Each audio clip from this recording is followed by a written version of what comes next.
Welcome back to Anime Savants, everyone. This week I am Somai Yoshino. Oh shit. This week I am Finn of Yurei Deco. All right, and let's hop in. So there is one show that we both watched, so we'll just go ahead and knock that one out the way. Classroom of the Elite. Watched it this week. Holy shit. I feel like I'm loving the pacing. The fact that we're done with this arc. 3 episodes. We're done. Mm-hmm. They didn't draw it out to like 5 or 6, and like we weren't in that room forever. Just like like it was over. So that was good for me. But that boiler room, I had concerns about what could possibly happen, and I didn't think that he was capable of it. But when that hand went like that, I was like, oh wow, are we really doing this? Like, oh, but like, you know, you like knowing him is kind of just like, okay, he says he wants her body. He means that in a literal sense, as in like, I want you as a pawn. I don't want to fuck you. Yeah, you're gonna be my pawn from now on. Yes. And I also like how this whole thing, as the episode goes on, like Ichinose, so Class B, head girl, head bitch in charge. I feel like she's playing with him in a sense also, because she figured out their plan immediately, but she didn't out them. So I feel like this is a you owe me in some form or fashion. But I also feel like she said, oh, and Horitaka came up with this plan, right? And he's like, yeah. And I'm like, nah, she's on to your shit. She knows that you're becoming the common denominator between class D, like actually doing things. But Class C actually pulled it out, and he didn't reveal what the actual how he was able to do that. Yeah. But the thing about those scenes, which I think is important, and it will connect, I think, to some of the stuff that we will talk about in some of the other shows, is that we have very clearly established who the antagonists actually are. Right? Yeah. So, when you look back at season 1, a lot of that time was spent mostly inwardly focused on Class D, right? There was the run-in with Horikata's brother in season 1, right? But he's what is he, like, 3rd year? He's like class president, yes. And that had a lot more to do with his sister than it did with whatever Ayanokoji was planning, or you knew he's an antagonist, but he's not a central antagonist. By the end of the first season, we met Ichinose, and we kind of got a feeling for the other heads of the different classes. But Ichinose was kind of set up, kind of off screen too, as like, okay, this is the principal antagonist. This is a very smart guy. This is someone who has a lot of control over his class.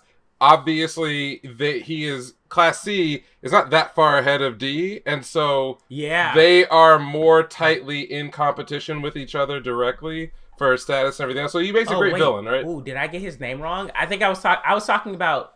I think I said Ichinose. Oh fuck! Hold on. Am I getting his name? Maybe I got his name wrong too. I was talking about Homegirl, the head of Class B. Not Ichinose. The red-haired dude. The red-haired guy. Yeah, I don't remember his name because he really wasn't part of this arc much. No, he was in the first season. Yeah. But in any case, we kind of set him up as the first real major villain. Kakeru, Ryu and Kakeru. Yeah. So we set him up as like the first real major villain who is also intelligent enough to hang with our team, right? Because and the fact that his plan at the end of season 1 kind of gets undone by Ayanokoji is very important, because now it's like, I see you, but he's directing it at the wrong person. He's going after Horikata because he doesn't know what else is going on. But Ichinose, girl, she is his counterpart in B, and she's a lot more subtle than him. But also, they had a relationship, Ayanokoji and her, in season 1. So she's not a direct antagonist. But she scared me this episode, though, because when she called the phone in the middle of the meeting and outed them, I was like, oh, shit. Like, wow. Like, that's the equivalent to me of putting someone on blast immediately. Yeah, like, I see you. Yeah. It was literally, I see you. Right.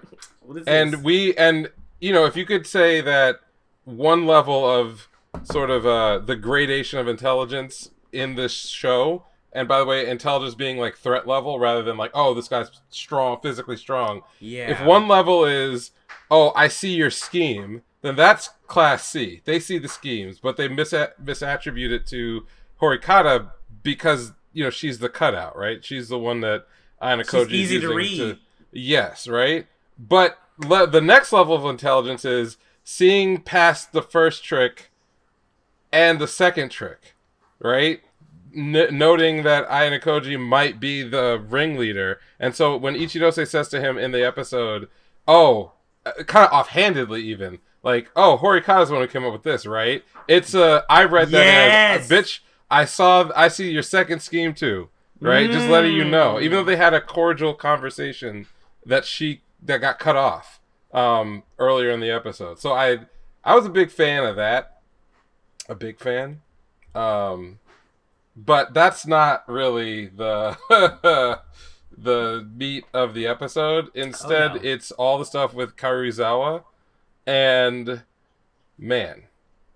Yeah, so what was that effect that he said? The Milgram effect? Oh yeah, the Milgram experiments. Yeah, that's the a very Milgram famous experiment. Very, very famous psychological experiment that was done in, I think, the 50s. And so they don't really just explain it very clearly in the show. But what happened, the actual experiment went something like this. You took a group of volunteers, and then you split the volunteers in half. And you tell one half of the volunteers that they're prisoners in a prison, and then the other half of the volunteers are the guards. And there's an ability for the guards to punish any prisoner that they can't necessarily see, because they might be on the other side of a cutout, but they're told that if the prisoner disobeys, they can press a button and they can shock them, as a right. So there's that one, and then there's a second one where it's just if you have people act out these roles, even though they know it's fake, they will start to embody what they're told they are, right? The prisoners, after a certain number of days in this, began to behave like prisoners. They weren't just people who've been given a role, and the guards started to behave like guards. So the general idea behind the Milgram experiment is that under the right conditions, you can convince somebody to completely alter their personality and do things that are even more vicious and horrible than they would otherwise accept doing without the permission of some higher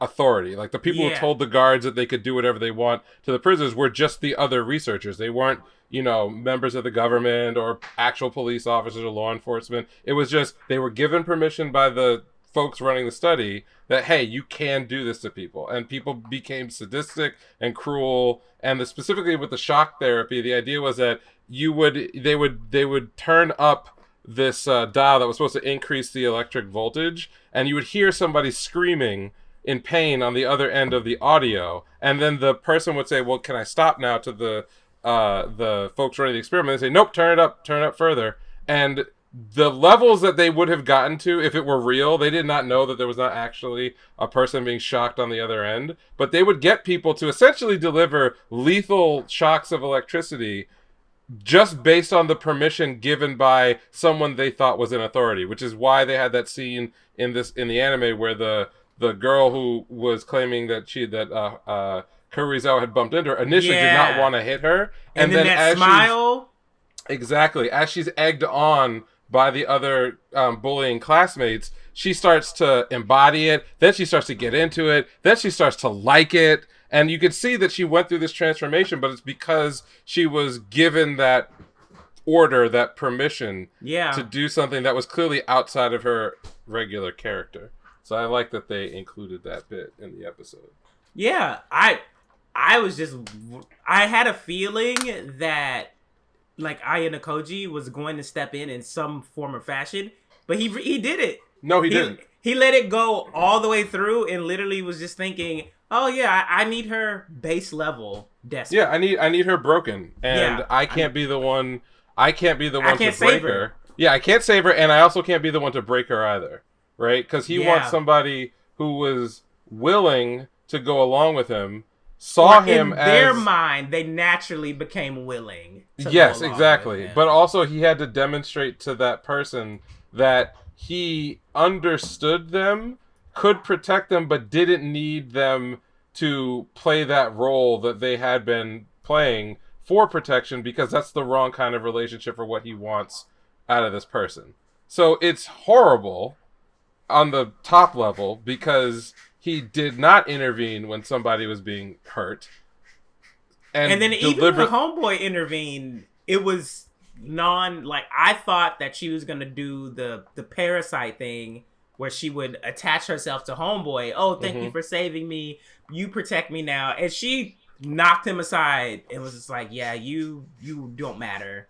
Get out of my face. So that was confusing to me. But then when we took it a step further, it's like, oh, she's just spiraling. Like, she's not even like in parasite mode anymore. She's just spiraling. And I was wondering about like what they were saying, even also with the once bullied, you're always bullied. Like that mindset of like, is it meant to say that like you're just always vulnerable? You're always afraid that something's going to go wrong? And they didn't expound upon where she got that scar from either. No, but clearly it had gone much further than, verbal or even basic physical abuse. I think that that's part of it. And again, this is just my read on what the episode itself was communicating. Mm-hmm. So we know for a fact that Ayano Koji doesn't want to have the type of relationships with people where they are reliant on him.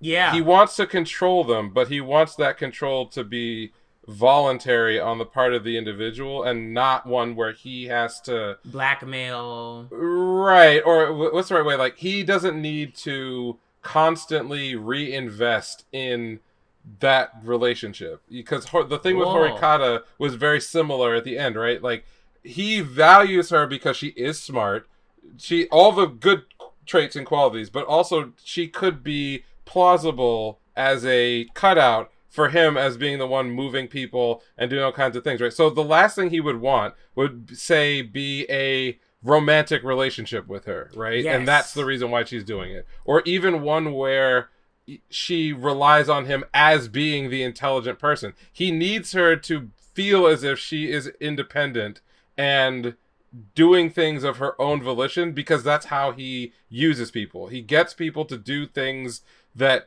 look like and feel like stuff they'd already do themselves. So when it came to Kuruizawa, she needed to be at rock bottom for him to come in and show, hey, look, I can protect you by, that I have this evidence, that we can use against other people, but I don't need your body. I don't need anything, in the way that you're thinking about it. What I need from you is to be the person you already are. You're the leader. You're somebody who leads the other girls in the class. So I need that person. I don't need sniveling whatever you were doing with all these other guys in your little parasite relationship. I don't give a fuck about any of that stuff. I need you to do what I say, but it has to be based on what you perceive as mutual trust. Now, in reality, he violated that trust from the beginning because he allowed her to be hurt. Which she didn't really know. No. Oh, actually, no, he admitted when she asked, oh, have you been here the whole time? Yeah, that last time. But he knew before, like, if she knew what he knew, there'd be no way that she would believe the thing that he would say later. But he was aware of that, which is why he cautioned that dude, don't step in, don't get involved. Because when somebody tried to protect her, her only two sort of reactions to things are hide or attach herself to that person. And neither one of those were necessary for what it seemed like his plan for her, Ayano Koji's plan was. But either way, the main issue was to get her to her lowest point so then that she'd be receptive to the deal that he threw at her. And also that scene where he said, get on your knees or whatever it was, and it was spread your legs. It was more to like prove a point, which is A, I'm not interested in that, and B, look what you were willing to do when you were embodying that mindset of a person who had been, who was a victim. Okay? Yeah. Like, look how far you were willing to throw yourself down. Even though you said 2 seconds ago you don't even want to, you don't want to do that stuff. It's wrong. But you were about to give it up. Yeah. Just cause. which is really rude. But hey, you know what? I mean, well, he did what he did. Also, just where all that shit went down, the whole like mood in the boiler room, with like barely any light, like a lot of darkness, highlighting his eyes. Like I keep coming back to his eyes because they're so, like they're not lifeless, but they're cold. Like that nigga's like there's like a sinister just detachment. And that was so obvious in this episode where I was like, oh my God, like he could ruin this bitch if he really wanted to right now. Right. But I also like how I think that the terms that he proposed to her are, you know, I need you and you need to help me when I need you to help me, but also like you're not my slave. So like I'm not going to be on your phone every day, like go do this, go get me this, go get me that. Like help me, help the class, and we good. And I like that. But I also thought, and I was a little bit expecting this, and he didn't do it. But maybe it might come back later. I was expecting him to ruin them girls, like, somehow before the episode was over. Not himself, by, like, maybe leaking the video or something. But, hey. But that's not really his MO anyway. It's not... Yeah. He doesn't really do anything out of vengeance, right? Because in a typical show, that's how you establish your protagonist as sort of, like, even though they're an anti-hero, it's like... The bad people will get their comeuppance, and our main character is the vessel for that. So attached to him and attached to his, you know, righteousness. But he's not a righteous person. He doesn't care necessarily that someone does something that other people would consider right or wrong. His number one concern is whatever that final goal of, you know, living free or whatever he'd said in the first season. Like, he'll do anything to get there. But he wants to be 3 levels removed from what's going on because reasons, and we'll see how that is able to work out. But like that's the plan. So I'm happy actually that we didn't waste time on that piece. Yeah. You know what would even be the point of fucking over those girls if he already got Kurizawa to agree to do what he wanted? I mean, it's like, well, at that point, what's her motivation to continue helping him? Yeah. So. Agreed. Fun episode. And also the whole thing about you can buy anything with points, and so using that to buy something to open up their phone to switch SIM cards. That I mean, like, it's a little Deus Ex Machina, but it's not outside the rules of what they've established in the show. It's just not something that, like, if I'm a audience member, I would have guessed that would have been the plan based on the context clues. Which is also, one... Yeah, go ahead. It makes me think... Is the guy from Class C buying something that's helping him figure out? Yes, right. So it's one of those things where in the moment, I really enjoy it and I'm on for the ride. So everything I talk about is like, what did I experience when I was watching it? But it's the kind of plot point where if you were to just go back and write, or if someone said, okay, this arc, how was it solved? Oh, the main character switched SIM cards twice with 2 people and then got someone to guess wrong. That wouldn't be what you would expect the answer to be based on all the time they spent talking with various people. Like, so that's kind of an issue, and it was kind of an issue at the end of season 1 as well. But I enjoyed getting through that, and so I have no problem with it. I just would have liked there to be some other context clues to work with in the anime that would have made it, like, you know, reward you for paying attention. Right? Oh, you know, they did something with the phone, or they did this or that, or they, you know, just a little something to pull it together. But besides that, I don't care. It was fun. I also like how he and the teacher always meet at a theater, which I feel like is like akin to like somewhat, they're clearly being watched and it's entertainment for like higher up somewhere. Like they're all being assessed or something like that. So I always find that like really interesting where I'm just like, oh yeah, because it is a show. They don't know it yet, but I feel like that's like in-game level, like hinting at something. It's an interesting visual metaphor, even if that isn't the case. You know, like everyone, because that is the second theme of the show, is that every character is acting.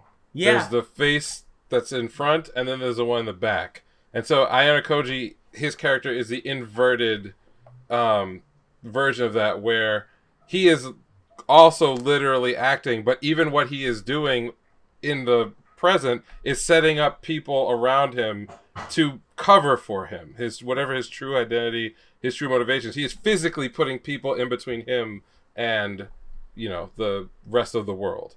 So it's a good metaphor to poke at here and there. So I like that. Yeah. What else did you watch? I watched what I call like the basket of isekai. So this is like Black Summoner, Sage with the Second Class, Overlord, and Harem. And is it weird to say that picking up girls in a dungeon, or not picking up girls? What is it? Harem in the Labyrinth. Harem in the Labyrinth. Yeah. Is it weird to say like that's the most straightforwardly like isekai show that's running? It's weird to me. It's so weird. You mean like just being like basic? Or so like the premise going in that we got out of the first episode was this juxtaposition of violent brutality, like over the top violence, a character that's going through like PTSD shock of actually being in a world that he's in, and then over the top sexuality, right? Yeah. Those are the themes that we're playing with. And if you got to the end of the first episode, you'd be like, okay, you gave me all of the isekai world stuff, and at the very end it's like, here's all the sex. So at that point I just assumed the show would be like, all right, and now we're on to the sex. He would he would buy this girl, and they would spend half the episode staring up her cleavage or down through her cleavage or whatever, and that would be the end of it. And you know, if you like that, you like it. Be the same formula nonstop. Episode 2 it didn't just like zag. It zagged into another dimension. So I'm not going to do a full recap of the episode, but it opens with a scene that is actually from the far future of the plot, where the main character has all of his girls already, and he's come back to the original town he spawned into to discover that he may have fathered a child with one of the NPCs, and the child looks just like him, and he gives the kid his old sword that we see in the first episode without revealing that he's actually the kid's dad. And then it kind of has like a heartfelt moment with like one of his supporters, the girl that he's gonna buy at some point in the future, basically saying like, you know, she asks like, who was that kid? And they played it so straight, but in the midst of all this, you see these like 8 ridiculously stacked girls in the background, like boobs flopping around, all everything. People who will be part of this. Yeah, but like it's supposed to be this incredibly like emotionally laden scene where like the kid's like, yeah, my mom said that my dad died, you know, in a bandit attack, and and it's like there's so much shit going on here. I'm like, wait, he's talking to his isekai son, and he's like, wait, but he didn't telling him to like in the first episode. Did he fuck an NPC? In no, the first episode? If they do a flashback inside the flashback to show that he did fuck somebody. Oh my god! And it wasn't even like played for the titillation. It was like literally in a dark room. You just see him like embracing this woman who they both clearly have no clothes. So this just happened. You know what I mean? Like it just happened. And then we cut back to the main story to find out that like the main character does not have the money in order to make this slave purchase. And so he decides to go dungeon running, and it turns into a very harrowing situation that is played again 100% serious. There is no fan service because the girl is in there. It's literally just him trying to figure out like how this shit fucking works, finding out what his limitations are, getting caught in a monster trap and almost dying, like, you know, some like 100-man battle shit, and he gets out only to realize that he hasn't made enough money doing this in order to afford what he wants, which is this woman. He wants to buy a woman. So at the end, they hint that he's going to have to do bounty hunting, which they tell you in the beginning of that episode that if he goes down that road, he's going to make himself a target for other folks who in this world have had their class changed to bandit, which is what happens when you break the rules or something. So it got it's like a guy got like beheaded and left outside the castle, and it got real dark right at the end. And I'm just sitting here like, is this where I expected things to go in episode 2? I thought it was gonna be like molestation, titties, ass. like monsters ripping clothing. No. Like, what? Yeah, I would advise people if you don't want to watch this show, I don't blame you, because it's still got we know where it's going, so it's like if that's not for you, it's not for you. But watch the first like 3 minutes of episode 2, 3 or 4 minutes, and ask yourself, is this scene something that you expected that they would put in this series? They even like put like a film grain filter over the footage to make it seem like, you know, this is a flashback. Yeah, it's but it's like a future. I don't know. It's like yeah. Anyway, fucking wild. So like you have like that on one end. The more you talk about the show, the more like engaging it seems. It is an engaging show. That's what kind of my point, and maybe my problem is that it's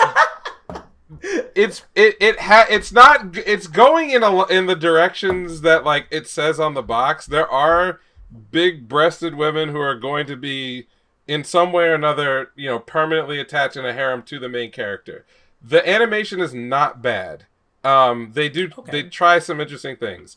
The violence is very violent. There's actually world building and consequence. So these are all things that are like good as far as like coming up with something interesting, a story to tell.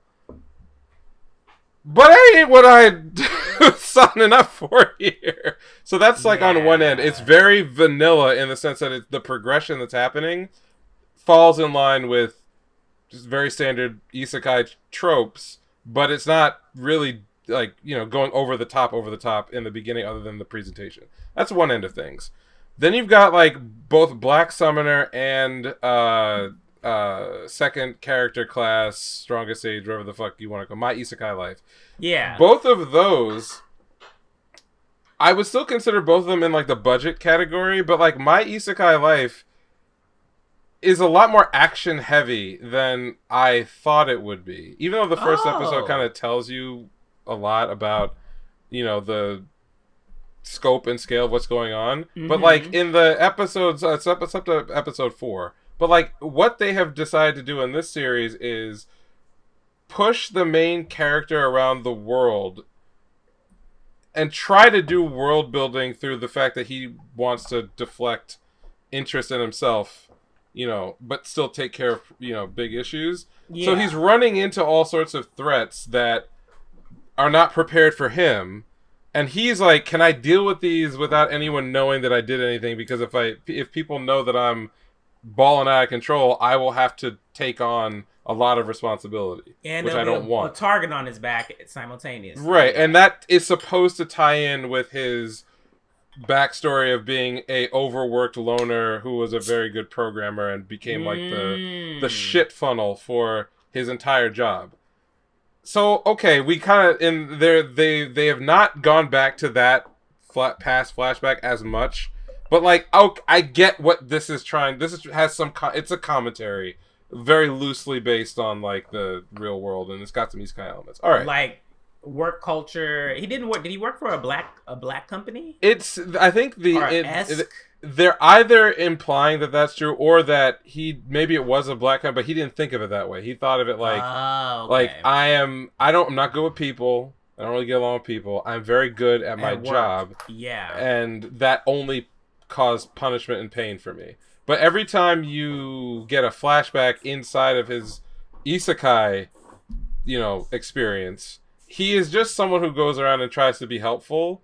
And there's no like there's no second layer to that, right? Or maybe third layer. This is actually like very similar to By the Grace of the Gods, because like that guy, he worked for a black company, came to another world, became a master slime tamer, and there you go. All he does is just go around and help people. Remember what I said that like how do we get 2 more slime isekais? Like all these series share the exact same origin DNA of like, you know, light novels that clearly cribbed notes off of other light novels. Yeah. So, but Grace of the Gods has like no action. Yeah. Oh well. Yeah. See, this one is like the action. I appreciate it. This is not a high budget show. It's not. And there are some cool ideas that they're playing with as far as like the power system. But because the main character is already like overpowered, when they have to put him in peril, it's hard to really understand because it's like when you play Disgaea and you just level up to the max level in the first like 10 hours of the game. And obviously the game is built around being ridiculously overpowered, but you just lose track of like, what do numbers mean? What do they even mean anymore? You know, like you're for like millions. Right, you're like one-shotting most of the enemies in the game, and then like the stuff that's hard are like the puzzles that are in there, not necessarily the power scaling, because the power scaling is supposed to be farcical. So it's kind of in the same boat with this show where the power scaling is fucking farcical, but they'll do things in the middle of it like, oh, the main character had to go negative on his MP, so now he's in peril. He's got to think a way out of it. But the way of thinking out of it was just go further negative. Like there's no, like that aspect of it. There's not, you don't learn very much about how things work based on the engagements, which is what I think very good action-oriented series do. They either show you physically that the characters are doing things in the world that are impressive based on the rules that they're under, or there is an actual power system that is fleshed out, well developed, and so you understand what happens in the like Nen, right? Nen literally is, you can think of anything and you could make yourself a god, right? It's so free form as to what you can do, but there are rules. And very quickly, by the time you're introduced to it, when a character does something like, you know, Kurapika going ham, it's not just him beating the shit and killing very powerful people in the world. It is explained through the lens of the power system, and so you understand. Specific. Yeah, how did he do this? Why was he able to do it in this way? What are the risks? What did he give up? What would how, you know, all the subterfuge and everything? That's not here, and it's never gonna be here. But characters are charming. They're all the little slimes are cute.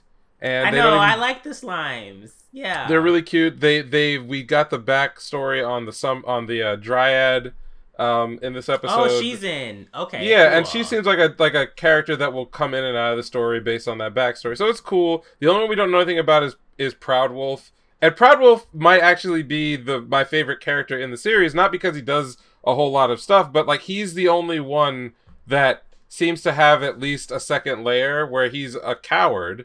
And we don't know why that is, but then he's also following and can be convinced to do the right thing by our main character, put himself at risk, you know. And I think that makes him a more heroic type figure, but we don't know his backstory because yet. He's overcoming that cowardice. Yeah, but it's like every episode he's like helping, but you could just tell he's like, this is again. It's like Usopp. He's a very Usopp like. Oh, that's a really good description. Yeah. Yeah. So that one again is doing a lot on the visual presentation of action and power, but it's a budget show, and you can tell because the frame rate will drop on like the action scenes because they don't got the money. But they instead just go for a more stylized drawing style. And then lastly is well, I don't know, maybe over. Did you watch Overlord? I only watched the first episode. Okay. So I'll talk about Black Summoner. Black Summoner is very interesting because it's also, I'm not going to talk anything about the story. If you watch episode 2, there's a part where they decide to go into like full tilt action where it suddenly becomes 100% 3D animated, which I was shocked by, but I understood what they were, and it wasn't necessarily bad or good. But, like, the reason they were trying to do something different to make up for the fact that this is not a big-budgeted show. So they wanted to have a very dynamic action scene with, like, camera cuts and pans and, like, things happening. And did it all look great? No. Did some of it look pretty good? Yeah, actually it did. But it was more like, this is a team that is trying something. Now, the story is not a lot to write home about, and there's some like weird stuff that I don't know if I particularly am enjoying about the it. Slave stuff. That was they just walk right past that shit in episode 1. But even in episode 2, this seems like it's going to be a series where the main character goes and gets a new summon every 3 episodes, right? By making contracts, and it's not a harem. It is not a harem. It's legit. They're just monsters in the world. And they have interesting. Now we have one that speaks, and so it's kind of got some interesting like character dynamics to bounce off of. But the main character's not all that interesting. I read a little bit of the manga that was produced sometime after the light novel got big. Nothing past what they cover in episode 2. And I was not shocked, but surprised that episode 2 basically shot for shot or scene for scene and word for word was what was in the manga, including like... Wow. Yeah. So there's... What I recommend... Faithful. They are being faithful. Now, I would not necessarily recommend this one to anybody because I don't know who it's for. It's not like sexy. It's not like action oriented or well animated. The voice acting is pretty good. The writing is broad, is the best way I can put it. And it's dealing with a lot of like tropey scenarios, so I don't know if it's really going to go anywhere. So I'm probably not going to talk about it again unless something important happens. But it's still in the basket of another slime summoner based isekai that is running in simultaneously to everything else, and it's very vanilla. And then Overlord, I don't know, I'm not done with it because we're still getting like these, I said this earlier though, like Overlord is like it's a binge for me. I have to binge it. Like I have a really big problem watching it week to week. Especially for like my own channel. I'm like, I have to watch it, but I'd like, I would just rather like binge the arc as opposed to like watching it week by week. I don't know why. I've always done that with every season of Overlord. Every season. Yeah. So I said this a version of this last week, which is I'm kind of getting, or I said it actually before I started the episode even to myself, I'm getting kind of sick of the structure that these seasons are taking, where we don't really get any kind of antagonist whatsoever. Until the very end. Till like the very, very end. And for the most part, it's just like dumb humans underestimating whatever silly plan the residents of of Einzelgon's forces, whatever they're up to, running headfirst into like humans who just stand no chance. Like the first season, cool. Nobody knows who this guy is. He's fucking people up. It's baller. Like, we crushed that girl or whatever. Like, that's cool. Second season, I'm like, we're doing some world building. I don't know how I feel about, like, these new human characters. But okay, we kind of got some good fights out of it, and he gets to run around being an adventurer. But it felt like that part wasn't going anywhere. Third season, we're kind of at the point where I'm saying, like, shit or get off the pot, and we get all this stuff with, like, the Empire and da-da-da. Yeah. So at the beginning of this episode 3 of the season, I was going to come on here and say, let's start the count of the number of episodes it takes before we actually get an antagonist. Like, some villain or some character that at the very least because that princess isn't an antagonist. No, she's a simp. Yeah.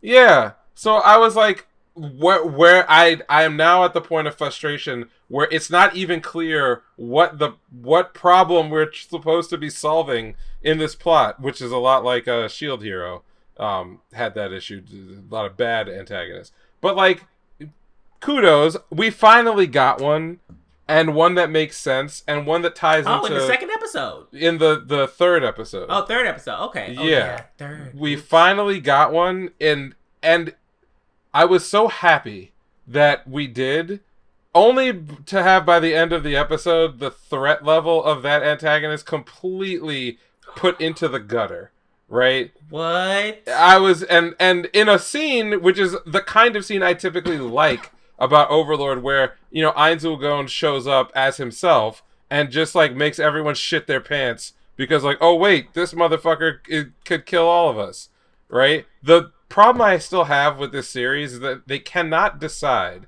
whether it's about him being a horrible boss and just faking everything until he, air quote, makes it and finds his friends, or if he's actually committed to playing this villain role and come what may, right? Like the slow devolution of this human who is stuck in the body of a monster into becoming a monster. We have teased both of those potential plot lines for 3 fucking seasons.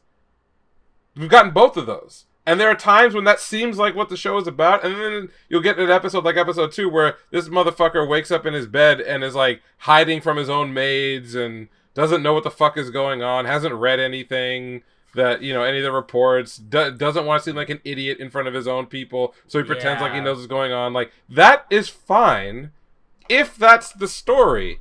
In this episode, it basically starts with him having those same kind of things, and then he shows up at the end and pulls his dick out in front of, like, all of the would-be, like, main enemies for the season, and makes them all shit their pants, and then literally the next line they have is, "We don't know how to kill this guy. This is fucked." And I was thinking the whole middle part of the episode was taken up by a long office report in the Slain Theocracy, which is like their version of like the mega Catholic Church, where they start out by saying, "Don't worry, we've got forces capable of taking on the creatures that have shown up," which we all know are all of Ainz' forces. Yeah. And even hinting back that this is the group that sent the whatever unit mind-fucked Sheltier. So you're like, okay, that was supposed to be your end-level threat for our main characters. And then at the end of the episode takes all the wind out of that. And so I was just left with this feeling of, okay, it's giving me things that I've liked in the past, but also we still don't have a destination for anything. And we're on season 4. I can't think of too many anime, especially like shonen. And it hasn't finished running, has it? No, fuck no. Yeah, so there must be like severe faith. Like it must be like banging. Well, actually, Maybe. because remember several episodes ago, like a few months ago, like you went and looked up the charts. Was Overlord on there? I don't know. I mean, I don't remember Overlord being like part of like the best sellers. I mean, it was a whole bunch of old stuff. Yeah, I mean, like Overlord, my understanding is that it does very well, but I don't know if it's like topping anything. Yeah. But it feels to me like a series that is being written as it goes. It's not something where there's an end game already in mind. Yeah, and maybe I'm wrong, and maybe like, you know, the author has done planning. Again, we're getting the anime that is maybe halfway through. I think the light novel run. I think whatever they're going to cover in season 4 is maybe a little past the halfway mark. Someone feel free to correct me. But my general point is, and I could draw a line around everything that we talked about today. Who are the fucking antagonists in these stories? Yeah. Why can't we get a good villain, right? Like, Classroom of the Elite is Rachel. Right, Classroom of the Elite is like the outlier because they have spent a lot of time trying to develop characters that are, at the very least, in opposition to the main character's goals. So whether they're mustache twirlers or psychopaths or two-faced people, we know that these are the folks that have to be overcome in order for there to be a resolution to this story. They even say it in episode 3 of Classroom, right? Doesn't he say, like, when he's talking to, or when Ichinosuke's talking to him, and he's like, you know, it's unfortunate that we both can't have our dreams work out if one, like, that's great. Unless, like, that one circumstance. But yeah, you know what? Yeah, he did say that. Yeah, but that's great. That means that now there's actual tension and stakes. If you like both characters, but know only one of them can prevail, and it's a clash of ideals since they all believe in different things. Head. Yeah, that's great. That's just like, I don't want to say great storytelling. That's just basic storytelling. I look at a lot of these other series. Thinking about that tension throughout the process. Exactly, 100%. And I look at these other series, especially Isekai, have this problem up and down. It is so frustrating that they can't write a good villain because the premise of the story was never about a clash of ideas like in a typical hero's journey. That's why they can't have a good villain, because the whole, you can look at it in the title. I want to write a story about the guy's isekai life after he got a second character class and became the strongest person in the world. Like, the whole plot is in the name, and there's no thought put towards, okay, well, in order for this character to get over, who they gonna bounce off of? Like, what's the clash that's gonna make them compelling to the main character? You can go all the way back to SAO. What was SAO's biggest problem? All of the best villain development and world building was done in season 1. You had a very clear antagonist. Who trapped us in this death game? Right? Those are such good memories. Why would you don't do that? Oh, but I'm just saying, right? Whatever you feel about this, memories. Whatever you feel about the series, the element was A, somebody fucked us over and our main character over. B, we don't know necessarily who they are. C, we don't know how we're gonna get out of this. And D, we don't know what the eventual clash between our main character and whatever that final villain is going to produce. That's why people were invested in it. Everything else was like Asuna and the stupid little fucking AI girl and, you know, Kirito becoming the black... Doesn't matter. The reason why... little fucking AI girl? Yeah, but you know what I mean? None of that other shit matters. The reason you got invested is because those questions were open and up in the air. And then once they solved it, they had to keep recreating the same scenario or worse scenarios to have an excuse to be like, oh... well, this is why we need to get invested in our main character again, right? It sucks, but at least there was an antagonist there. In these new isekai, there's never a villain. It's always like some guy in a hat, you know, like it's the church. Oh boy, I don't care. That has more power than me all of a sudden. Yes, right. The scaling has to go off the charts because you spent the first 3/4 of the run just giving wish fulfillment moment after wish fulfillment moment after wish fulfillment moment. There's no like rising action. There's none. It's just you're already starting at the top because your character is the most powerful motherfucker anywhere. And then there's never any like, you know, there's no way to put the hero at their lowest moment so they can come back, right? And you know, get the comeback and then you get your finale. Like the most basic structure of dramatic writing is lost because these authors don't know how to draw that line back down. There's only one thing you can do. If you start a character overpowered, you have to scale everything else in the story off of that. Or find something in the middle like what do you call it? The last slime one. What's the full name? I reincarnated as a slime. Oh, that time I got reincarnated as a slime. Right. Yeah, you have to trick the audience into believing that what you're watching is really an isekai, when in fact it's just the author wants to celebrate city building and baths and big boobs. Yeah. Because that's what it is. And honestly, you know what? Now that you bring up slime or mobsekai, whatever. Wait, no, not mobsekai. Wait, is it mobsekai? No, that's a different... that's a different one. Yeah. That's a different one, yes. What is Slime's acronym? Whatever. Y'all know what we're talking about. But that's the thing that I like a lot about Slime is that they do like the traditional, like, you know, oh my god, like another villain is coming and blah, blah, blah. But I think Slime focuses more so on the city building and like the supporting cast. Like, I think the cast around him is so intriguing, and, like, I want to see the different ways that they've changed, especially after he got upgraded. They all get upgraded. So I'm like, yeah, I know that battles are coming, but I want to see the other battles because I want to see how these niggas got upgrades. So, like, there's a line going through all of that, as opposed to, like, there's just one true evil in the world. Right. It's like, no, this nigga just wants to live a chill life. Like, yeah, and when it decides that it wants to do the fighting, it just turns into a shonen, right? Like, oh, we're gonna go train and get stronger. Oh, here's a new squad of villains who are more powerful than the last squad of villains. Like, it's not a very good shonen. Like, you know, this ain't iconic. But that's not the core of it. No, exactly, right? And so these shows that I'm like watching this season, but even a lot of like these other isekai, they fall down this hole of having a very strong idea about like what makes the main character cool. And what aspect that is, you know, done to death, whether it's like, oh, I'm a monster trainer. Like, literally, Black Summoner is trying to be Pokemon, just plus, like, isekai shit. He literally says, like, oh, we're going to capture another monster. It's like, we might as well be watching Yokai Watch, essentially.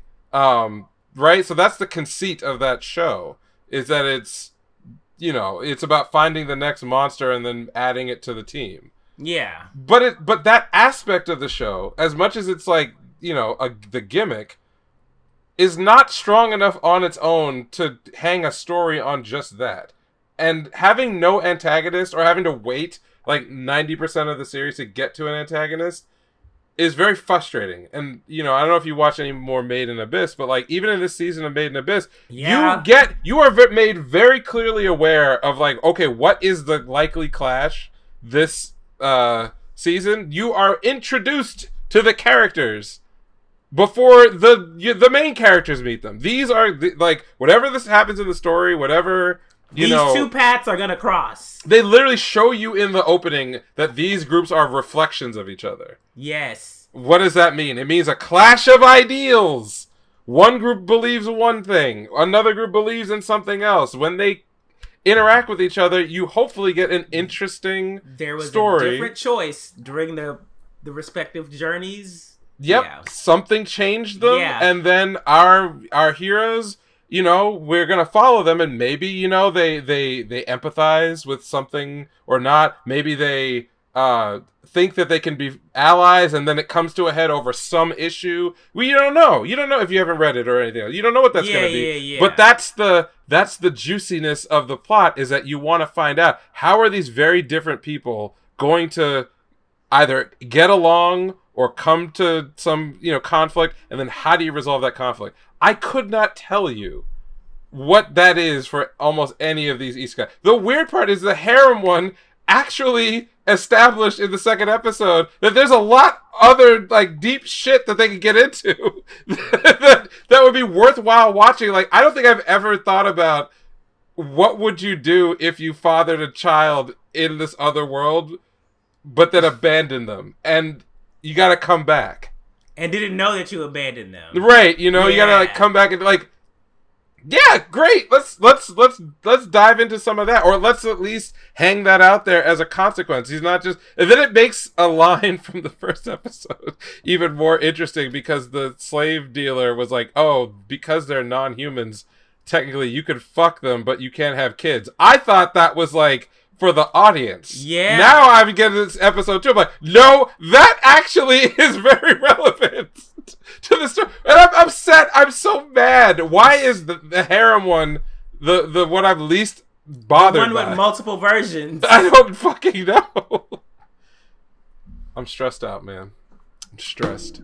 All right. Well, then, leaving those, we'll go to what we want to talk about this. Well, not that what we want to talk about, but the main topic for this week, which are the Netflix animes, are the most recent Netflix anime. So those would be Spriggan and Bastard. And so, James, you've watched both of them, like, all the way through, etc., etc.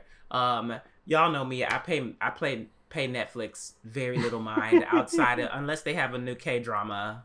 Like, that's about it. So I agreed to, like, watch the first episode of, like, each of them, and then we would talk about it this week. And I love Spriggan. Spriggan literally swept me up off my fucking feet. Somai Yoshino is one of the best characters in anime, period. Like, I don't know why you niggas don't know who she is. I didn't know who she was until a few days ago, but now I have, like, learned.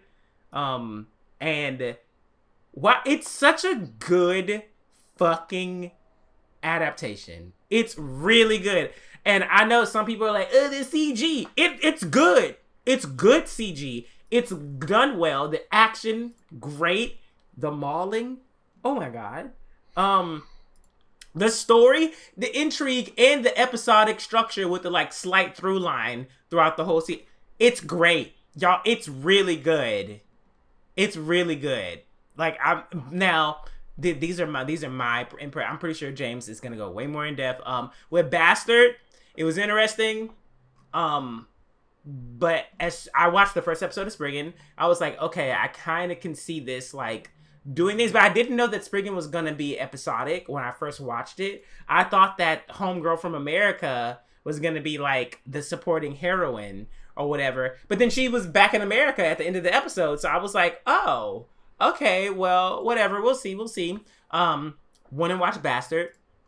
As far as Bastard goes, it was interesting. It definitely sexual, definitely got that, big titties, big boobs. What I wasn't expecting, though, was for it to just be immediately blood and guts, like, everywhere.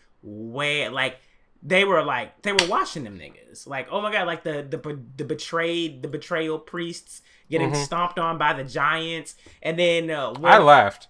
I mean, I laughed too, but then also when homeboy finally like fully reincarnates and like takes over the body, he blasts the fucking giants' torsos off, and I'm like, yo, like this is like not giving a fuck about like any of the gore. Like they were like mauling niggas, and I think that's one of the like the similarities between both of the shows is in a lot of regular shows, like I would think like body gore or like body horror is like the climax moment where it's like, oh my god, like they took a finger off, oh shit. No, torsos, heads, legs.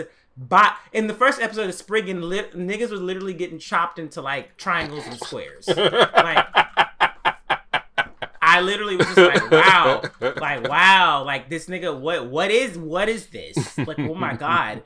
But Bastard was like on it, just like immediately, like blood, guts, destruction. Billions of people lost their life immediately. Like, it is what it is. But with Bastard at the end of the first episode, I immediately was like, this is cute. Do not think I will be coming back to this.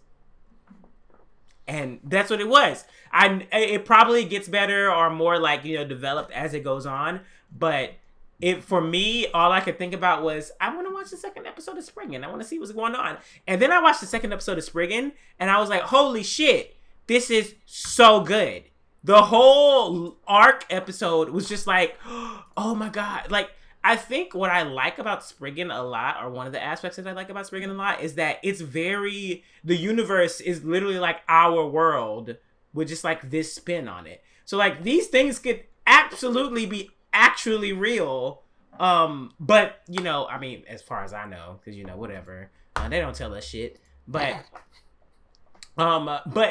in our like public knowledge, they're not. But it's nice to like have like that almost like semblance of just like, ooh, bitch, just like one day someone could find a plate, and then, oh my god, the archaeologists and whatever, blah blah blah blah, they're government agents and they know everything, and then it's like whatever.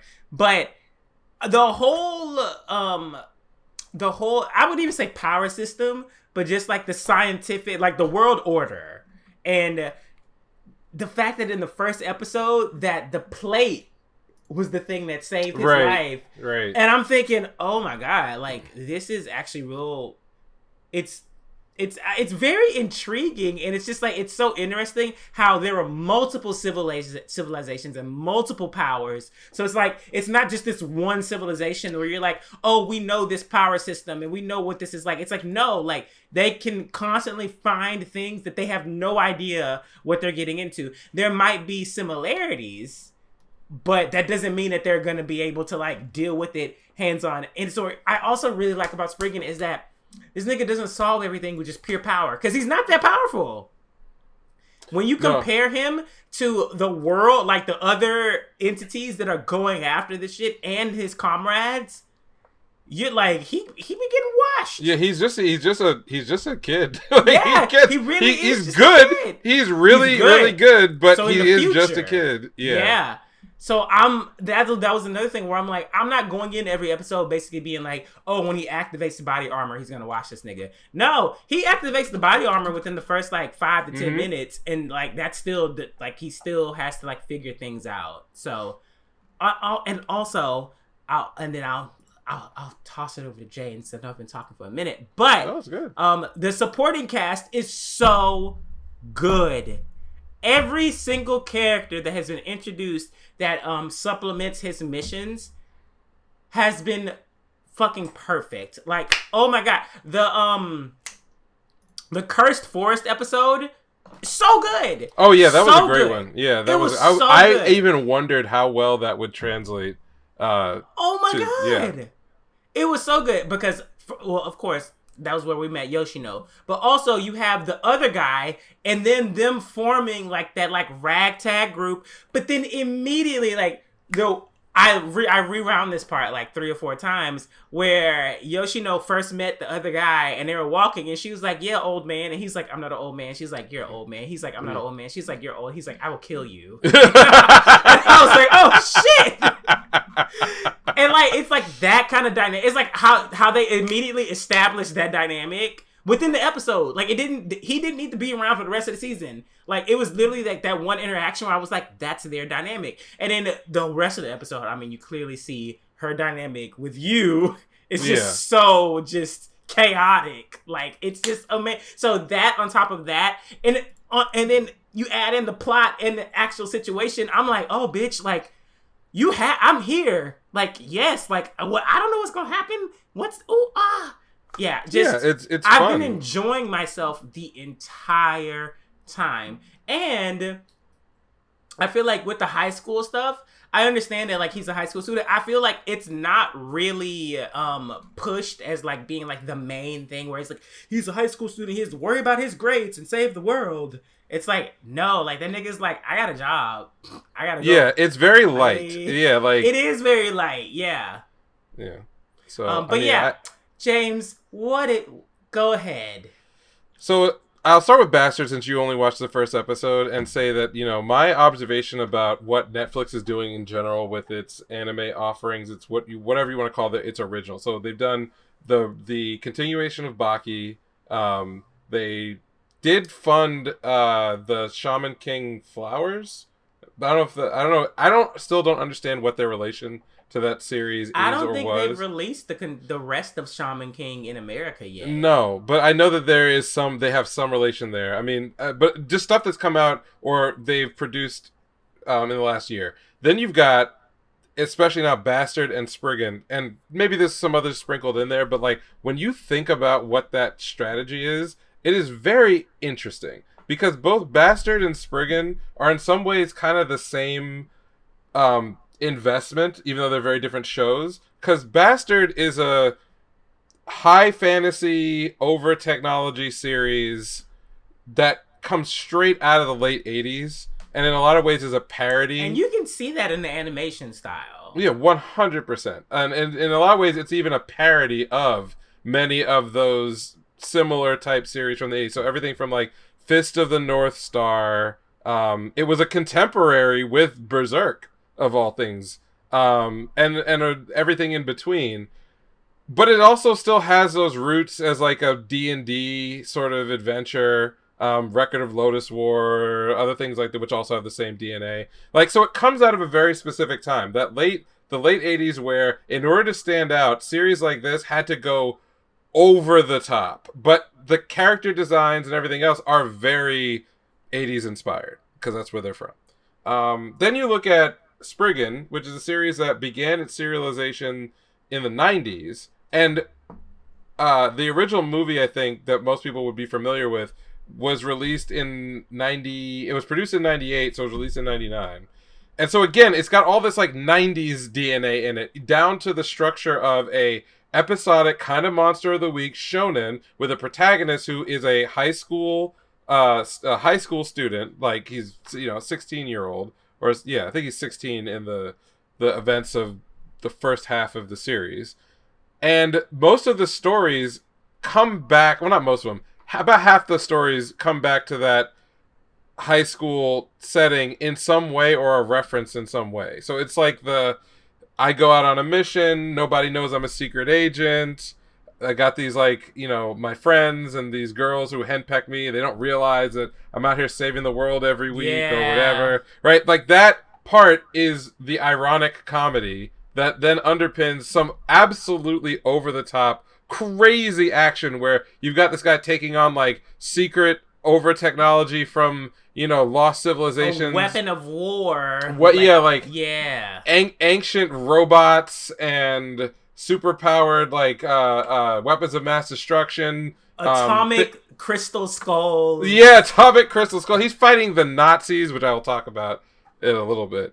But that idea, and even the framing of the world order at the time of the 90s, which generates all of your bad guys, right? You've got the rival corporation, you've got the United States as a primary antagonist, which God is US. One of the reasons why Spriggan was never properly serialized in the United States at that time. If you go looking, you can only find the first 6 volumes, and they were produced in literally like underground ways where like it just was never released in the US. So that's its own story. Wow. But nonetheless, both of these series are interesting choices for Netflix to take up, because I'm trying to like look through the looking glass and figure out, okay, why did they choose these? Well, both have retro feel, like look and feel. Yeah. They're both pretty faithful source adaptations. So what it tells me is that Netflix sees that, much like Baki, there's this avenue that their viewers want to see refreshed older stuff that they remember. Folks who are like in their 30s and 40s. Yeah. It was around in the 80s, but with a fresh coat of paint and like modern styling and easy to get access to. Because I don't even know if the Spriggan movie is available on Netflix. I would be shocked if it was. I don't think it is. And then at the same time, it's an existing IP, and both those series did very, very well. They were not like, Dragon Ball, levels, but they were known they quantities. Weren't like random outliers or something. Absolutely not. So these are like easy pickups that you're kind of shocked to see that they exist in the way that they do, but at the same time, there's no attempt to like tone them down. I was particularly... When I saw Bastard was getting remade, I was like, all right, bro, listen. I'm a fan from back in the days, but damn if this don't tick some buttons on those Netflix censors. Like, what are we going to get with this? Because Bastard, without the over-the-top violence, over-the-top fan service, I mean, like, in episode 2 or 3, if you've seen what the slime does, that's all. Boy. I'm gonna just leave it at that. If you see what it does, and it's also a goofy fucking show. Like the humor in Bastard is like on the nose goofball antics. Like there's a recurring trope of like the kingdom, like the ministers and the king being like completely silly. Either like overconfident or freaking out all the time. There's a great scene in I think episode 3, which might be the favorite thing from that season, is when they realize that they can't turn the kid into Dark Schneider because the other girl has been kidnapped by a ninja. Just leave it. I'm gonna leave it right there. Oh my god! And it turned out that since the key to unlocking him was like the kiss from a virgin who had been taught the secret, summoning ritual. Yeah. The only other girl who was available to do it was the king's daughter, who you see in the first episode. And at first, she's disgusted, and the king is like, "Oh, I don't got anything to worry about. My daughter would never." And then she's like, "Well, if it's for the kingdom," and she starts thinking about Dark Schneider, and then the king freaks out, and then like the minister's like, "Wait, if the king says no to this, we're all gonna die." So they like literally kidnap him out of the scene. Like, they drag his ass out on his throne, and then the girl does what she's got to do. And anyway, so my point is that it's a goofy fucking show or story, but it's bookended by extreme violence on the one end, and then like extreme sex on the other end. Episode 4. Oh, those folks who've seen episode 4 know that a certain someone loses their virginity, achieves climax by being carried on somebody's shoulders. Oh boy. Okay. So that's not toned down at all. Wow. So when I watched that, I was just like, props to them for leaning into the source material, because the manga, that's exactly what the fuck is going on. And in the original OVA, there's a lot of that goofy stuff, but like they cut down on the comedy to get to the over-the-top violence and the sex. Here, it's like about equal ratios after you get past the first episode. And I think that plays well to the strengths of like what it is. But if you're not into that, or you were not familiar with the fact that that's what this series is about, it would be real easy to get turned off by any one of those three. You might think that the comedy doesn't fit the scenario. You might think that the sex is out of place or maybe outdated or whatever, and you might think that the violence is either too much for you or not the right kind. But but the choice to go with a more faithful adaptation is a brave one, and I think for me it worked, and for others their mileage may vary, and there's nothing wrong with that. It's a show made for a very specific audience, so I hope that it hit its audience, because I had a great time, and if they start to adapt stuff past volume 6, which is I think where they ended, volume 5 or 6. Yeah. Whatever you think is over the top here, it goes to fucking 11,000.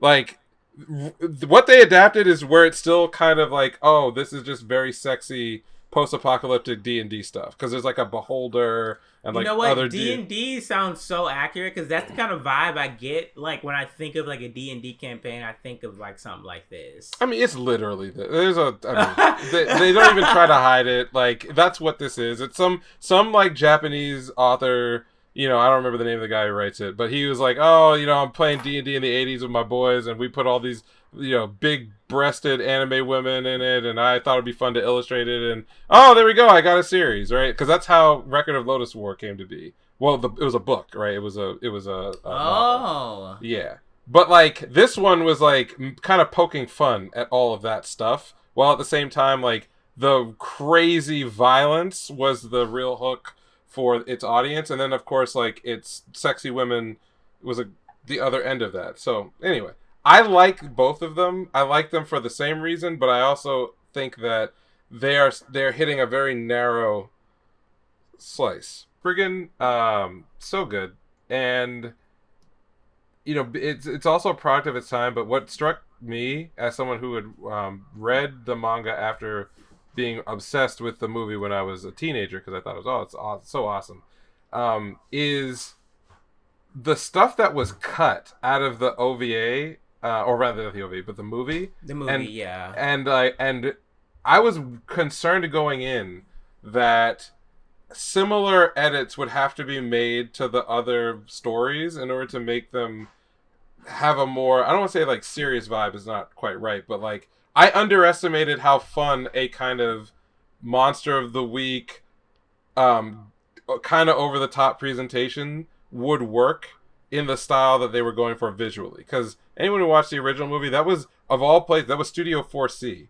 that did the original film. I always thought it was like a Bones or whatever, but it's one of, honestly, the coolest kinds of animation that would show up that shows up in highlight reels today, because they got some good ass animators on it. And so when I heard it was going to be 3D and everything else, I was like, okay, let's see what they do. Episode 1 completely, you know, put me in the right space, because it opens with that great fight with that guy from the Machiner Corps. The hand, yeah, right. Like, and what they figured out, which I hope other studios that do 3D CGI and want to do the mix, I don't care what medium you use, just get a good action director.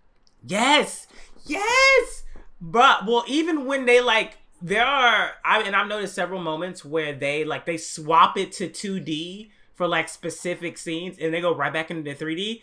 I ain't even mad at it. No. Because the 3D still looks so good. And yeah, you're right. The combat direction, the action direction with the 3D scenes is just, it's fucking phenomenal, to be honest. It's great. And it's easy to say that, you know, when you say I enjoyed what I watched, but like, there are reasons for it. In this show, one thing that I noticed throughout like all the episodes, it got a little like wacky in the episode 5, which is like the one of the Hitler one, because they're doing so much with martial arts, but it still worked out fine, is that they make sure that you, the viewer, are aware where in the space of a scene the characters are and where they're going. And so when you want to go do something that looks very impactful, say you need, like, you know, you to sprint from location A to location B to get, you know, to maneuver, right? You can kind of feel, okay, he's moving this direction, the other guy's got to be over here, They do stuff with like eye tracking and like other things that are subtle,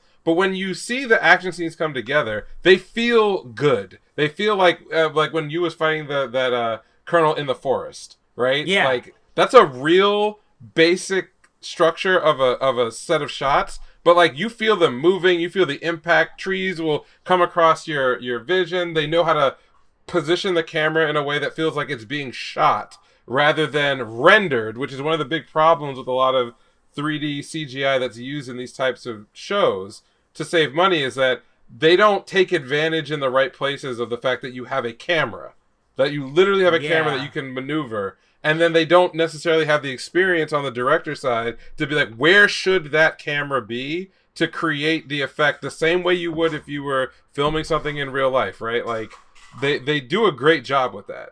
You can tell that they do a great job when you get to the Ghost Forest episode, because that's an episode where 90% of it takes place in what is otherwise a very unremarkable environment. There's not like a lot of dynamic stuff that's happening in the background, but they'll do pretty cool shit. Like if the team is coming down a hill, they'll put the camera in a place where you see them sort of like sliding down, but you get like the feel, okay, they're coming from a space that's above to go to below when they're in the fights, and you have to do close-ups of like all these zombie people coming at them, and the camera panning. And also, the camera is constantly like panning in a circular motion. Yes, gives exactly. You, like, the depth of And you'll see like something happen in the background. That's another character doing something, and then they will cut to that character at a pretty good place where you're like, okay, the action is continuing. Every action shot is a continuing action shot. And the biggest poster child of this is in the episode where he fights the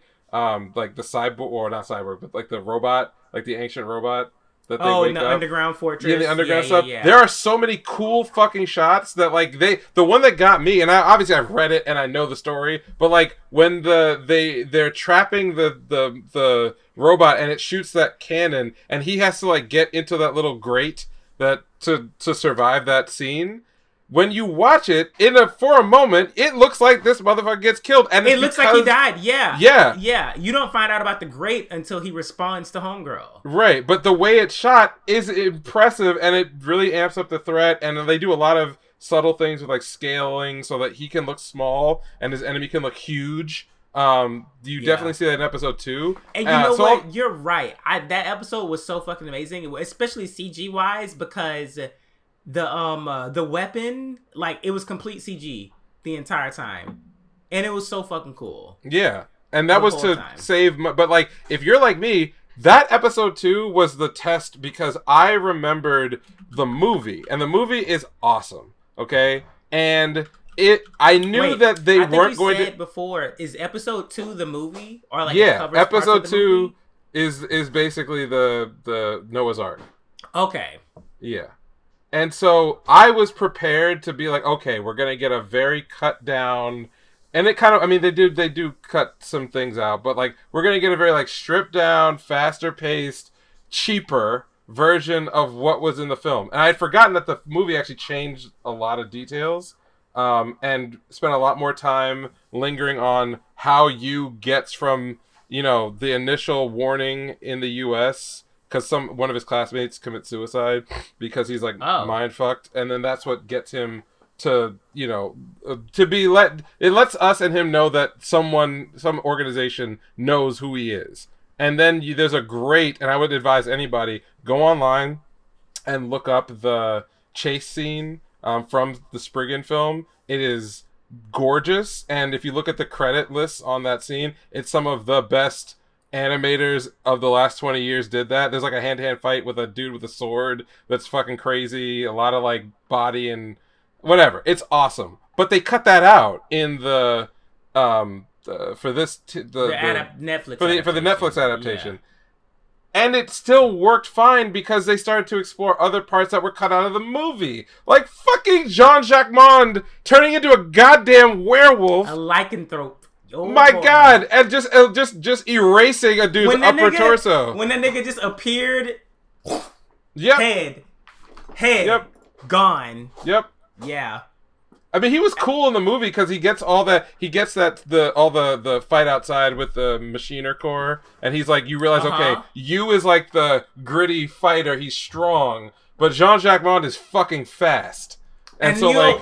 That's one of my favorite scenes from that second episode is when he was chasing like the wire slicer dude inside like that area. Yeah, he's like jumping and that's not in the movie. Yeah. I was like, this is so cool. Like, this looks so good. Yeah, like, action direction. So like you have that part, and then when first of all, he kills him in a lot more brutal way in the Netflix one than he does on the original film. But even like the way that is fighting Fat Man, like it's more accurate to the comic. Okay. And therefore there were some scenes that were changed in the film that most people think are iconic that they didn't do. But like him running up with the chain gun, like to finish him off. Yeah. And he ultimately doesn't do it. Like that is one of the it looked great in this, and it also looked fantastic in the original film. So all said, like the supporting cast is amazing. The action direction is still very, very strong. Yeah. And the fact that we get the balance that was the original balance of him, his school life, him kind of having not only a monster of the week, but like sidekicks or side characters of the week, gives this a different vibe, but I would argue and one that is more fleshed out and equally as compelling, if not more compelling than what was in the movie. So I loved all that. And the last thing I was going to ask you about was you watched all, not the did you watch every episode or all? No, or... I'm like I'm like a fourth of the way through the final episode. Okay, great. So one of the controversies when this was announced that they were making it wasn't going to be the violence, it wasn't any of that other stuff. It was, what are they going to do about the neo-Nazi Hitler arc? Because that was always a excuse that was given as to why there were many excuses given why as to they why didn't serialize. Yeah, why it didn't come over to the US, yeah. But that was often one of them in that in the series, and they changed it a little bit even from what it was. Like in the actual comic, they do revive Hitler. And they revive him. They revive him and his mind goes into the body of like a clone. And at first, the clone doesn't remember that he's Hitler, but then there's like a moment where it all like comes back, and it gets like really wild. The point is that like that. Wait, so was the guy in that episode? Did Hitler's soul oh my god, what the fuck is it? Not haunt, possess him? That's the idea, but it's actually it's not just like. It's like all he kept saying the Fuhrer while he was touching his scar. He was like, the Fuhrer is telling me. Yes. So literally Hitler does come back in the manga, but folks were arguing that they either weren't going to do that story or they were going to have to change it. And it was changed somewhat. But I mean, the nigga was still crazy. Yes. Yeah, he's still crazy. Yeah. So I don't care. I think that it either way is fine. Nothing is going to be perfect. I enjoyed the shit out of the episode. Oboro. Oh my god. Yeah. That was so entertaining. The way and then the way that he was playing with the other guy. Yeah, and it kind of turned into like comedy at the it was a comedy fucking fight where he was just like, oh, you know that technique? That's old as fuck. Oh my god. Yeah. I can do it too. So that stuff is the fun part, and I think that's what they brought back. They like Spriggan was cool and it was violent, and that's what it got over. Yeah. But like what that was lost in that original movie was the fun, and that like not just that fun things happen, but that Yu himself is a fun character. He's brash, but he's competent. Did they have the banter between he and Jean-Jacques Mode? Well, they didn't like each other, but they also don't spend a lot of time together. Basically, in the movie, they have their first interaction is the same, where they, run into each other outside the base. You don't get all the stuff with the other soldiers, how like you knew them and like the big death flag. It's like how's your wife and son doing? And it's like, well, that motherfucker's dead. But like, God, yo, that was one of the craziest moments to me where I was like, oh, so he like knows the regular soldiers and shit like that. And then homeboy who was like, yeah, like my honeymoon, sliced and diced. Yeah, that I was like, you did. You say some Actually, there was 2 episodes in a row. Do you know what? They really like slicing niggas into pieces in this show. They absolutely because the first and the second episode had someone who could do that without like blinking. Like, oh my god. So like you lost a lot of that humanization of you, because in the original movie he's detached from the people at school. You don't get really any interaction there. He's kind of like this sullen, reserved type of character. Then like a guy commits suicide and he's instantly off to whatever stand that they're in, where the Mount Ararat is. And then you also don't get him arriving at the base to meet all of the soldiers, and you don't really spend any time with the soldiers. He kind of he shows up when they're already under that was one of my favorite things. I take that back. He gets there, but you don't get the interaction. He goes right down into the base. He gets his suit. He gets the knife. Then they're immediately under attack, so you don't see all those people that you met die. It's just they're already fucked up. You know, and there's shooting. Oh, so then two things. So then, one thing, I do enjoy the fact that he interacts with the not powerful people, because because he's so charismatic and just sociable. You can tell that it really does fuck with him when they die. And I noticed it in the Berserker episode where he was like, do you want me to kill more people? Because I'll kill more people. Yeah, he actually lectures that woman pretty effectively. Because she's infantilizing him the whole time. And he's like, no, hold on. You don't know what this shit is. Exactly. Yeah, you all are arrogant for no good reason. And I put my life on the line. I expect adults to get their shit together. And actually, it's absurd on its face what is happening. But But, in that moment, I'm like, yeah, you know what? He should be telling these motherfuckers off. But also, the one thing that I did notice, at least as far as, the last 3 episodes, or going into the last 3 episodes, is that him being a child soldier is brought up way more. Yes. They're definitely, it's a child. You're a child, blah, blah, blah. And they're right. They're not wrong with that. Yeah. But I wasn't even thinking about any of that for the first 3 episodes, because I was like, this is so cool, and blah, blah, blah, blah, blah. But when you think about the people that he's going up against, you got Oboro, you got Homeboy in the Forest of No Return, you got basically everyone, and the only other person that would maybe be on his level, which they kind of developed somewhat of a rapport before the nigga committed suicide, was the CIA kid from Noah's Ark. Yeah. And that was supposed to be there's a tragedy there. Yeah. It's he's the reverse of you, where he couldn't age because he had these crazy powers. Yeah. And he's he's going out the way he wants to go out as a god. But then he kind of decides on his own that you know what, this is wrong. What's happening? You know what I mean? So there's a lot of, but also I think stuff. That's so.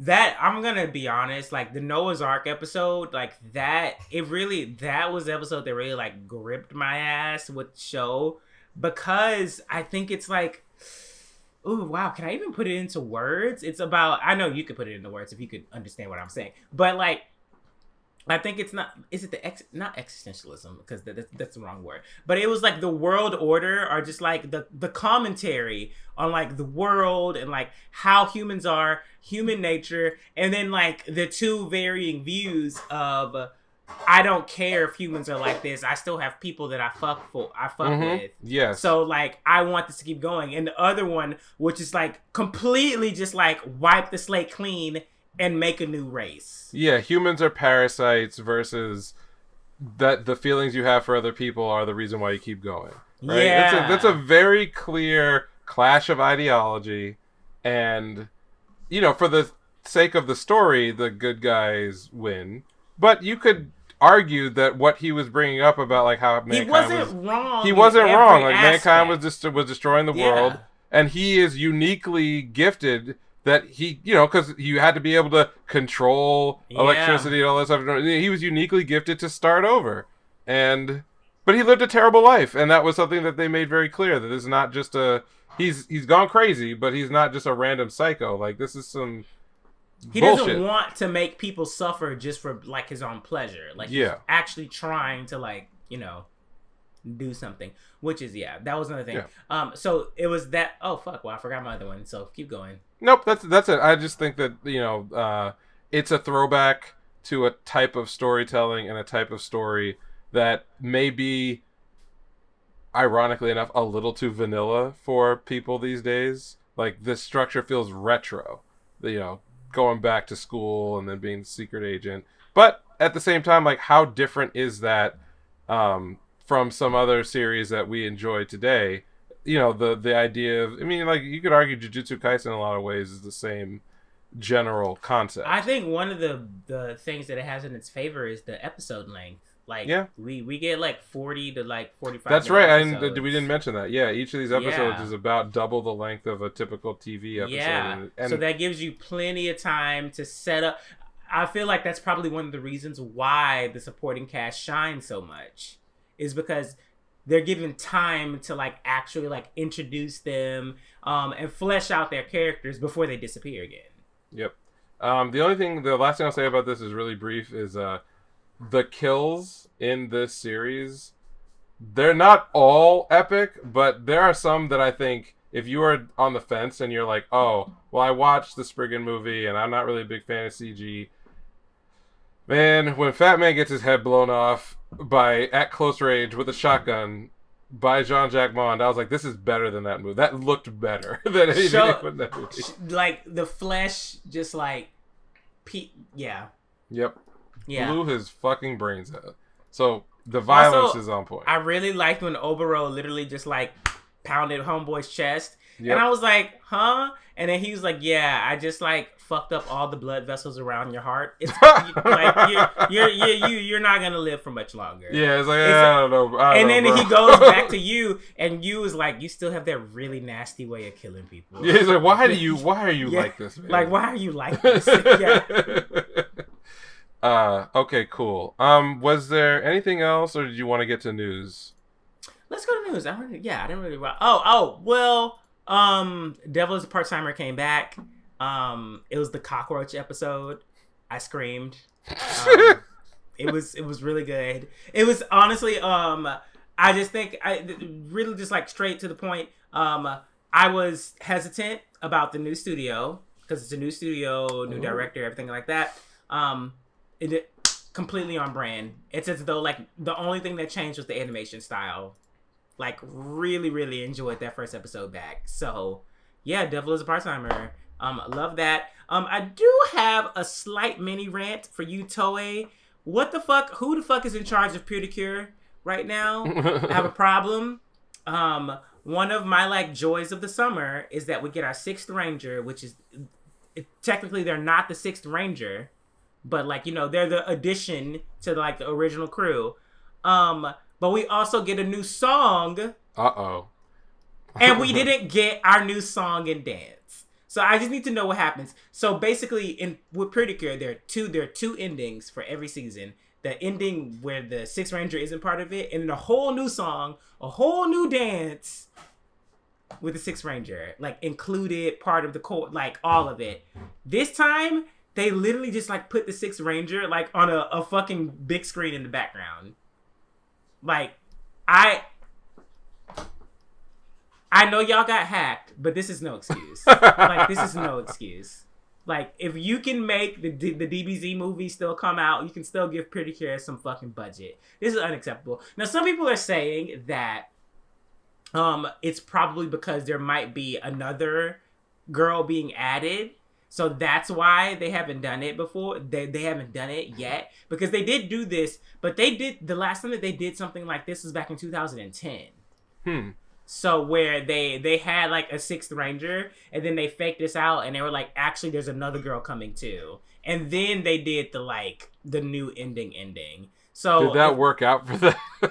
It did. It was one of the best seasons. Oh, okay. Well, then that sounds awesome. Yeah. It was wait, what's that guy's name? Who's like that really prominent anime? Not the animator. His style. Yutaka Nakamura, the Utapon. Like no, those not blocks? Utapon. The one that did Ojamajo Doremi. What the fuck was his name? You're killing me today. Cause he's like and he did like not was it Cash Earn? No, not Cash Earn. No. Cash Earn was Takan. Well, no. That's a composer. No, once I see his name, I'm gonna fuck it. Oh, Umakoshi. There you go. Umakoshi. Yeah, no, that was Umakoshi season. Like, yeah, no, it was Heart Catch Pretty Cure. That was the last time they did that. It was Umakoshi. The fight scenes were fucking phenomenal. It's literally like when a lot of people recommend Pretty Cure to People, they recommend that season. Because like it has like everything, but yeah, no, what like if we're gonna do it, like we need more hints now. But that was just my little gripe for them. The new girl looks great, her attack looks great. Whoever animated her attack, they did a really fucking phenomenal job. I've never seen grapes be so brolic, but you know, you did it. Yeah. Yeah, those are grapes that she was shooting at. Magical grapes. But those are grapes. She was shooting grapes at niggas. But, like, fucked them up. So, yeah. That's all I have. Yeah, we can go to news.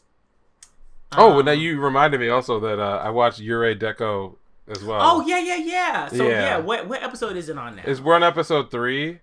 Man, this is such a well-made show with a great concept. A lot of experimental and fun animation. I feel like this is probably like the odd taxi of the season. Where like people if there's any justice in the world, it'll get that kind of buzz. I don't know if people will give it the right chance that it needs. It is very much in the vein of Decadence in the sense that there are these multiple realities. Instead of 2, there's 3.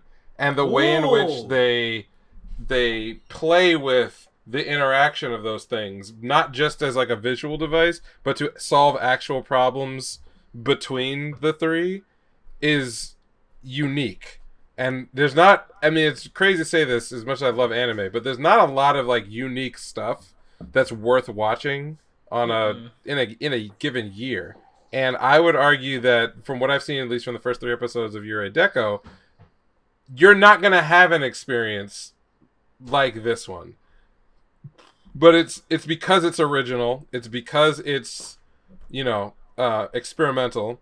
But also, like, there's just a lot of good design. Like, visual design, a lot of color, a lot of variety in what's happening. Yeah, I went and looked at some stills of the first episode, like, after we talked about it, like, last week. And I was like, wow, like, the juxtaposition is very much so, like, not jarring, but, like, definitely, like, woof.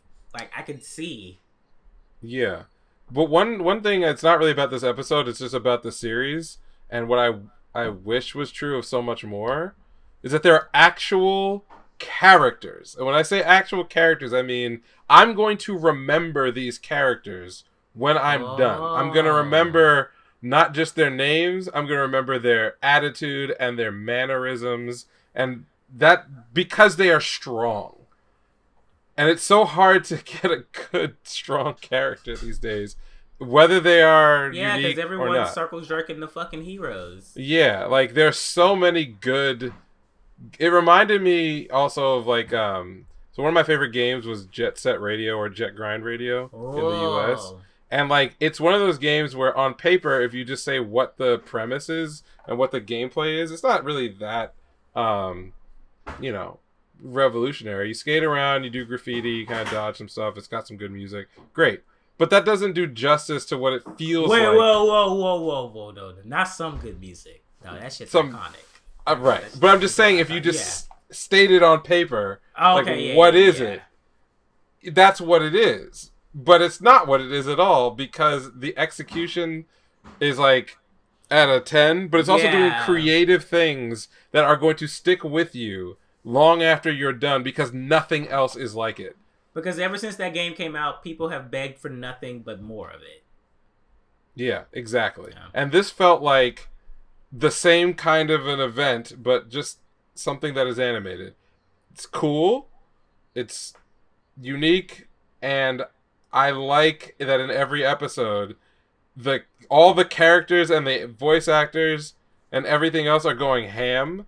Like, they love what they're doing, and it comes out in the actual show. So, I suggest watching it, but that's it. Sorry to derail for the news. Oh, no, you're fine. Because that was part of that segment anyways. So, as far as news goes, I know you have your one thing.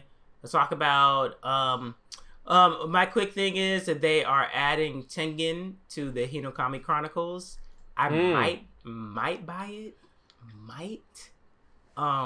It's a very like $15 buy, like not full price. Like I'm not it's not giving Ultimate Ninja Storm vibes, because especially with the copyright strikes on YouTube. So like, yeah, depending on the character gameplay, I might get it if it's like on a Steam sale or something. But that's cute. It's nice that they're adding him. And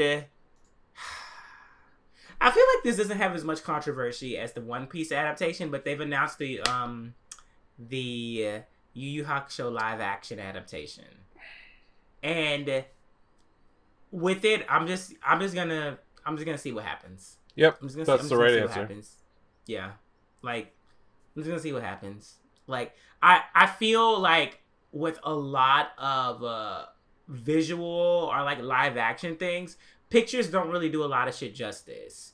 Like, you have to see it in motion. So, like, some people are, like, looking at the actors and they're like, this doesn't look like Hiei, and oh my god, Kurama's hair, and da-da-da. It's like, okay, nigga, but are you a makeup artist? Like, have you ever had to deal with anything like this? Like, relax. Like, it actually might, like, after episode 1, you might not even notice the shit anymore. Like, just fucking chill. Like, whatever. So... yeah, and that's not the problem. The problem isn't like, we didn't get the right look for the actor.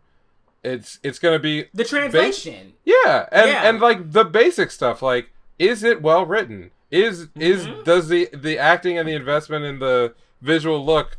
Are we gonna get to the tournament? Yeah, right. Exactly. Is it cohesive? Do they have good action direction? Like, these are all things that you can never tell from a screenshot, of a person or of a set. You don't know that until it's made. And I would argue that even the ones that have like failed, they're just bad productions. Like, we're talking like Death Note movie, right? The problem coming back around to it again. Oh my god! Because it's worthwhile to do so, right? I agree with that. But this is the third time.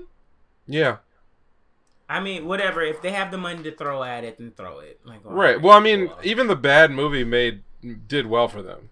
What? Even on the gimmick alone. Yeah, it did. Probably because I hate watching. Yeah, or like people were interested in seeing whether or not it was like gonna be good or bad, and it was one of those like so bad it's bad movies, but you didn't know that like going in. But I guess the only point that I would make about it is, if you don't like the idea of doing live action because of the limitations that are there,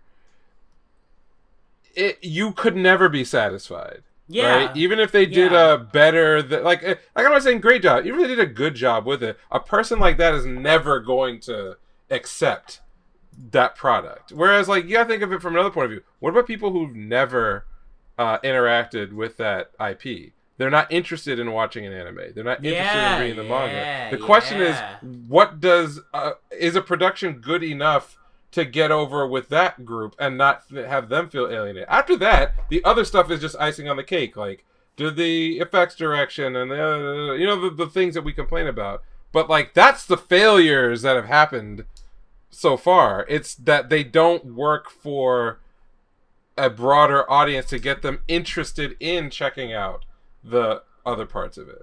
So people going ham on like the fact that they chose a bunch of Asian actors, and that's not my Kurama. Your Kurama is just a what, do you want him to be white? He's supposed to be white? Okay. Because it definitely took place in Japan. Yeah. So okay. Humans don't look like anime characters.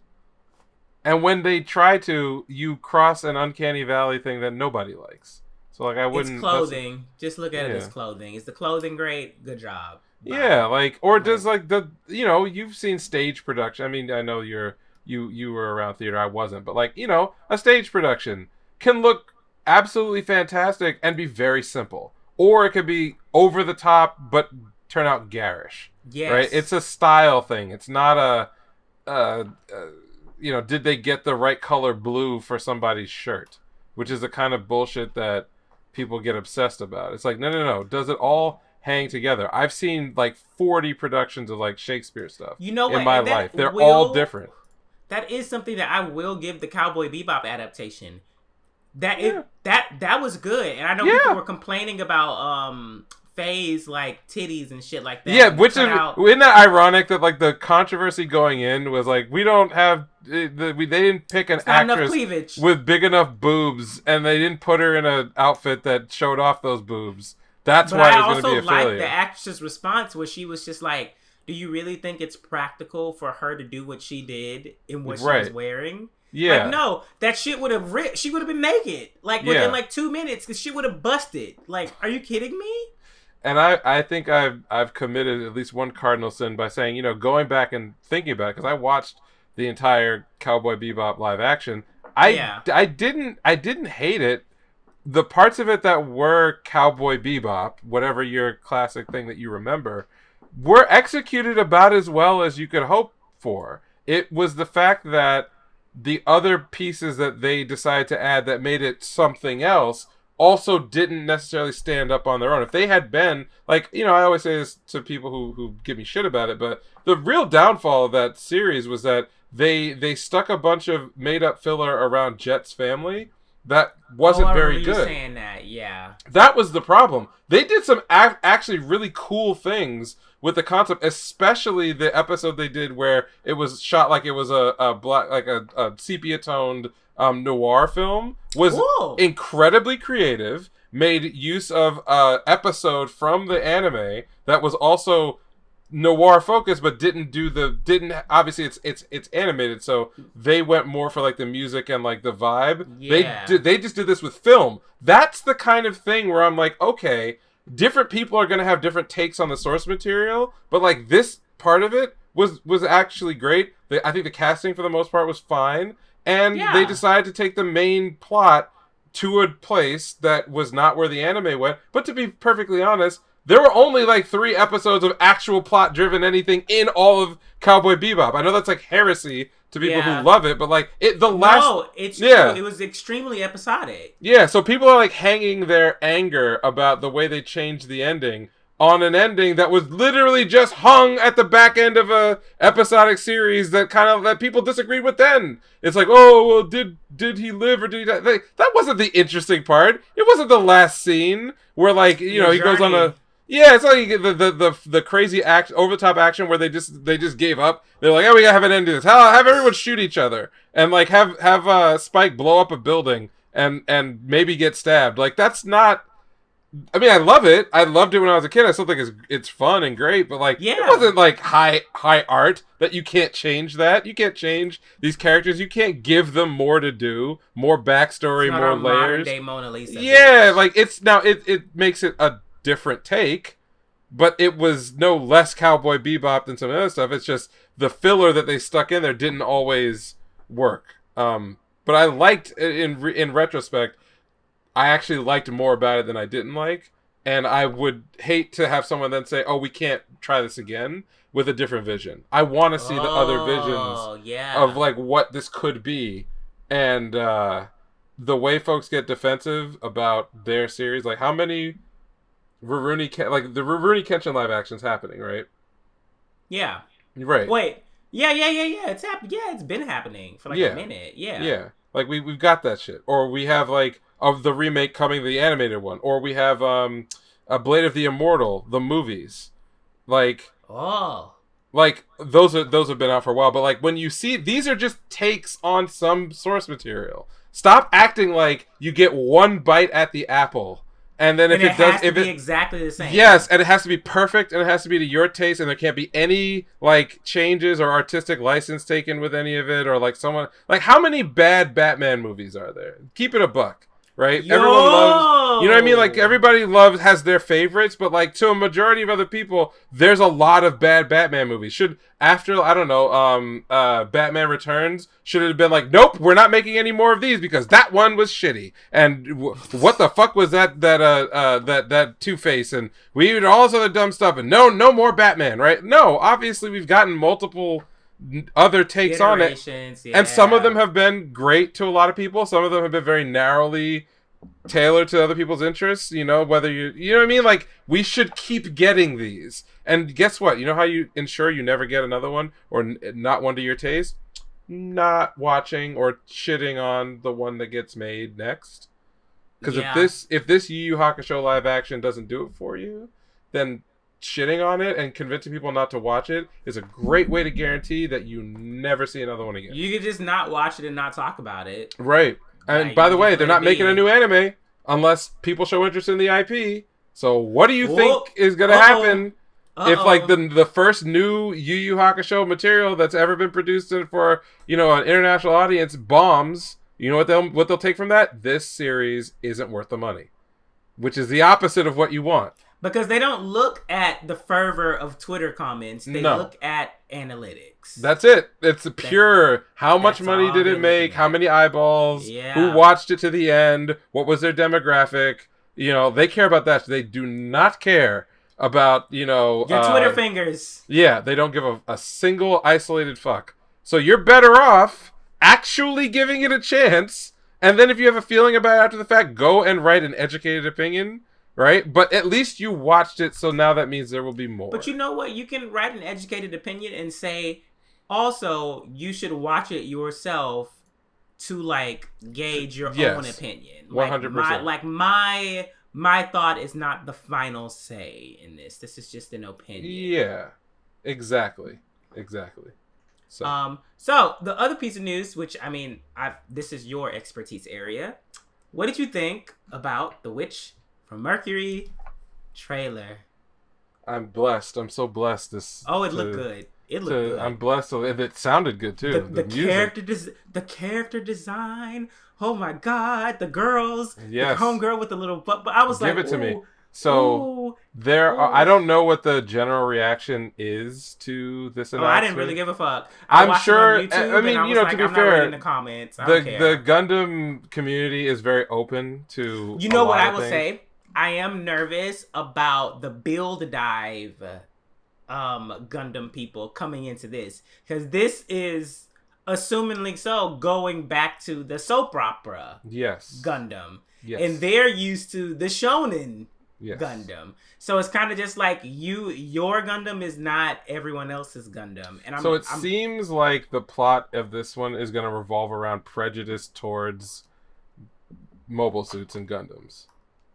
Of some way, in some way, which I think is interesting to like have the hero, you know, like we've seen the sort of non-UC Gundam series play around with like different sorts of, what's the right way to put this? But like core conflicts that are the reason why the person with this powerful weapon is like unable to be loved or liked by anyone. Because in the Iron-Blooded Orphans, it's because they were mercenary child soldiers in a coming from a impoverished planet, and all the politics around that. This one seems more driven by the idea that the Gundam is the enemy. Like, people don't like it because of what it is or what it represents, which I like. I like the character designs. I like the main character looks soft in the right ways to be a sympathetic character, but clearly they're going to be driven by some other motivation or events or whatever, which I'm very curious about. The mobile suit design, it feels a lot more modern to more of the Build Divers look, where the machines are not. The more that I see it, the more I think that it's akin to like the Reconquista in G.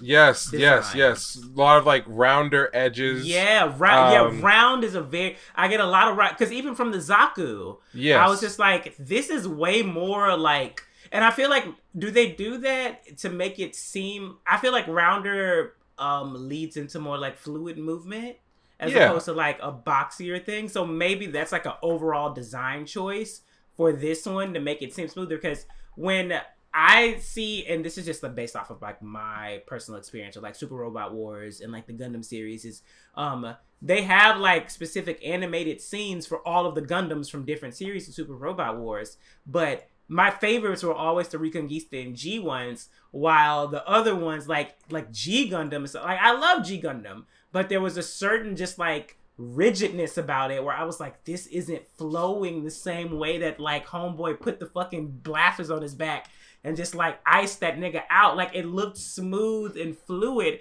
and I'm thinking like, is that because of the mecha design, that the mobile suit design?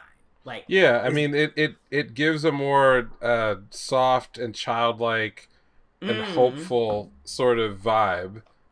They do a lot in the design with like LED and moving lights on the body of the yeah. machine, so it's in a way Oh, when they it's were using the sabers against each other, I was like, "Holy shit, this looks yeah, good." like so it's more colorful and not as necessarily intimidating because it's a Yeah. the most of these suits are gonna be like hero suits or hero designs.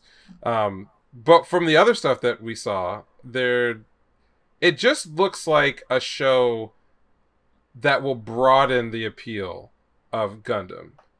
It's not.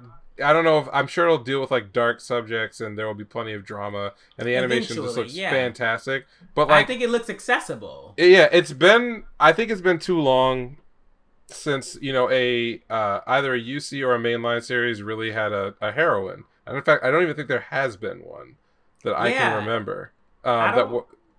because There maybe there's some maybe in a spinoff. OVAs here and there, but like none of the AC, the alternate century, or UC series have featured a female No, protagonist. Gundam Seed. Um, yeah, no, Iron Blooded, They've had plenty of pretty Wing, boys, and plenty of V, supporting female characters. Zeta, Yeah, Double Zeta. Like, yeah, no. none of. I don't. There's no because no. If there were a heroine, she would be like one of the main ones that they're pushing nowadays, especially with like diversity being one of like a pushing front, or trying to get women more so into these areas because money, Mm-hmm. which like they've always been here anyways, so it's like whatever. But yeah. No, so I think it looks very good, and I will be I feel like I don't have anything to worry about when it comes to the mobile suit design, the battles, all the stuff that everyone loves about Gundam. But I'm actually most interested in the world building that they're going to do around it because UC is very They incestuous. haven't stated whether it's UC or not, have I they? don't think it is. I Okay. mean, if it is, then great. But I'm assuming this is an alternate century Mm-hmm. story because like I don't know where this would fit in the UC timeline because like there was stuff with like Mercury and Jupiter, but the most logical place for them to go next in the UC is actually the Mars stuff because well, there's a lot of reasons. I won't really get into it here, but that's where I think they would go because the timeline they did Unicorn, which is like UC 92, and there's the gap between that and like Crossbone, Uh-huh. which is all like the Gundam Oh, F91. Crossbone is UC? Yeah, Crossbone is UC, but it's UC like 120 something. Oh wow. Yeah, Okay. so like Gundam F91 and then the Crossbone Vanguard Oh my god, stories. wait, so now I have questions. I'm so No, sorry. that's So fine. wait, No, that's cool. so the black box from Unicorn, does it exist in Crossbone? So Or is it in not, or it's just not Unicorn, spoken about? Laplace's box is a record of a agreement between essentially the people of space and the people of Earth that they had one destiny. And so the Yeah. concept was that by revealing it, you sort of create this political undoing of the animosity between both sides, leading to a possible new future. Now, the events of Unicorn work out such that um, that conflict between the sleeves and the forces around Unicorn. It wasn't like all Londo Bell, but whatever. They Yeah. open Laplace's box. They have this conflict, and then that's the end of it. It doesn't cause this great awakening that Oh, right. okay, So okay, so okay. so it's an event that I don't know if that was in the timeline originally because F91 was written in the 90s and Crossbone there's the short way of saying it is Crossbone came before you like Unicorn, right? no after Oh, all it that came is after after. Unicorn Gundam? Yeah, so Oh, all I that is meant like after. in serialization. Oh, yeah. So Crossbone is much older. Yeah, Okay. it was the manga was from the late 90s or early 2000s. But Uh-huh. like Gundam F91 was supposed to be a television series that was going to cover the development of the next main model Gundam, which was the F series. and cover everything up till the end of the Crossbone Vanguard, which would basically take you through that there's like eras of UC. So you have like the 0079 is like the beginning of the 1 Year War, and that pretty much carries the story up until Char's counterattack in '88. So it's like 10-year block. Oh, Then there's a gap, and the next big event is supposed to be Gundam Zeta? F. No, it's supposed to be Gundam F9, the F series, and that takes you through. After the all this like time of peace and everything else, you get the 120s, right? And then after the fact, they bolted on Victory Gundam, which is like the 190s. Okay. And then after the fact, they bolted on Reconquista, which is an indeterminate amount of time in the future after all of that. So if you look at if you look at that timeline, there are these gap areas where they filled it in with a lot of like manga and everything else, but more or less all the action either takes place in that first 10-year block or was supposed to take place in that, in the 120s, where you had enough time where you could write out most of the characters from the original series and kind of start over, right? Because Amuro is dead after the events of Char's counterattack. Char is gone. It's a clean slate, more or less. But the movie, or the series that became the movie, kind of fell apart due to like budget problems and other things. And then there was never a continuation with Crossbone outside of the manga. So it's this weird situation where they had planned this space to do more creative stuff and then ultimately never did it on film. And so Unicorn, when they decided to do Unicorn, they said it deliberately after all of that stuff up to Char's counterattack, because if they hadn't done that, there's all these characters that you have to deal with that are still in the story, and they just bolted that part on as like a I don't know what you'll call it, like a love letter to all the stuff in the UC like timeline, because that's why every iconic mobile suit, with the exception of the original like Gundam and like the new Gundam New or whatever it is with that Amuro piloted, comes back in the Unicorn, including like the Delta Gundam, which is like the prototype for the Zeta, which is what. I was like, what is the Delta? I've never heard of the Delta Gundam. Delta Gundam was the prototype. Not the prototype. It was a competitor for the Zeta, and then it didn't work because the transforming parts fucking sucked, and so that's why Riddy, who's like the secondary, is that the golden one? So the Hyakushiki was the one that was like the final version. It was a non-transforming Delta Gundam because they couldn't get the Delta Gundam stuff working. I do know what the Hyakushiki is. Yeah, that's in Super Robot Wars. Yeah, so the Hyakushiki is the nerfed prototype, and then the actual prototype Delta is what Riddy in Unicorn, the Federation dude in the black suit, he's actually piloting the Delta, but that's an Easter egg for people who watch Zeta and know that the background of the Hyakushiki. But it's like, that's what Unicorn is. Unicorn is all these little shout outs and cameos and Easter eggs and like designs that are from stuff that never made it, or things that were like in one shot in like a UC thing or in games. That explains why. Okay, because like when I found out about Unicorn Gundam, I was like, what the fuck is this? Like, I've never heard about any of this. It was a story. It was a light novel, I think, that was turned into a manga. But the whole point of it was just to be like a love letter to all that 10-year block of things that happened. So you see everything. When I ran into the Gundam design, I was like, this is cool as fuck. Why have I never seen this? Yeah, so like, and they deliberately put it in like the 90s because there's very little that actually happens, like that has been animated. Like the Hathaway's Flash stuff also kind of takes place in that gap period. But those books existed. Bell Torchica's Children, which is what Hathaway's Flash is based on, was written around the same time as what was it?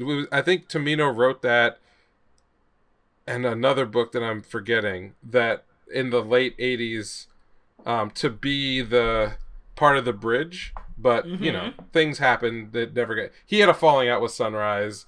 That's why if you ever hear of like Gaia Gear, which is it's a Gundam novel that everybody wants made, but it doesn't ever mention the word Mobile Suit or Gundam in it because Tomino wrote it when he was on the outs with Sunrise and thought that he could sell it himself if he never referenced it. It was all this other shit. The bottom line, though, is that that's why Unicorn takes place when it does, and then also, if you were going to do another UC series, I would expect that it would happen somewhere in between wherever the Gundam F91 happens and when the and wherever Unicorn and narrative leaves off, and in that period, the major thing that goes down is all the Neo Zeon shit on Mars. So when they said Witch from Mercury and we had gotten no teasers, this doesn't sound like it's anywhere near. No, I was like, no, this doesn't. This wouldn't fit anywhere, and I start seeing the designs, and I'm like, no, this is an AC series, but that's great because I like what they've done in that sense. And that was your Gundam update. Yeah, I was like, wow, we just had like an impromptu like boom bam Gundam. But no, I mean I liked it because I was like, wait, I have questions. Secretly, what I really want the next announcement for the UC to be is that they are doing Gundam F91, but they're doing it as a TV series. That's what I want. Either that or I want the remake of Zeta and not that fucking like 5 extra scenes that they shoved into the movies. Like, I want them to remake that series. That series or the original. Go back and remake original Gundam. They can literally just go one by one. Yeah. Like, they have the money. It would be sickening. It would be so sick. If they were willing to do Doron's Island or whatever, like the shittiest episode in the history of the original Gundam, like literally legendarily maybe that is like a whatchamacallit, like a call out to basically being like, if we doing this, you know the other shit's coming. Like, why would we do this? Yeah, but maybe like, not. Kukuru's Doan's Island, having remade that as a fucking feature film. What are we waiting for? Just announce for whatever anniversary that we are remaking original Gundam. You just said it right there. Niggas love anniversaries. Yeah. So that's probably what they're waiting on. They're probably waiting. What's the next Gundam anniversary? Oh, I don't know. We've already passed the 50th, right? So yeah, 55? We've passed 50 already. Yeah, maybe 55. So they're probably waiting for 55 to basically be like, we're remaking everything. Fucking do it. It is so, like, all right, I'm not going to rant about this. This will replace whatever I would say at the end of the episode. But we have done literally everything except remake the original Gundam series. Literally, we have done everything. And they can do it because if Dragon Ball already did it, y'all can do it. Yeah, like, think about it. We've done all we're like adapting spin-off novels around the edges of the UC thing. We've made multiple movies. They made Unicorn and put every fucking mobile suit design that was ever in like a series on the screen. We remade one awful episode into a feature-length film, and then on top of that, they're making like the side novels. Hathaway's Flash is gonna be 3, or it's the first of like 3 movies, and it's all shit that's around. Just fucking do it. It's so dumb because you could just now reprint every single model kit.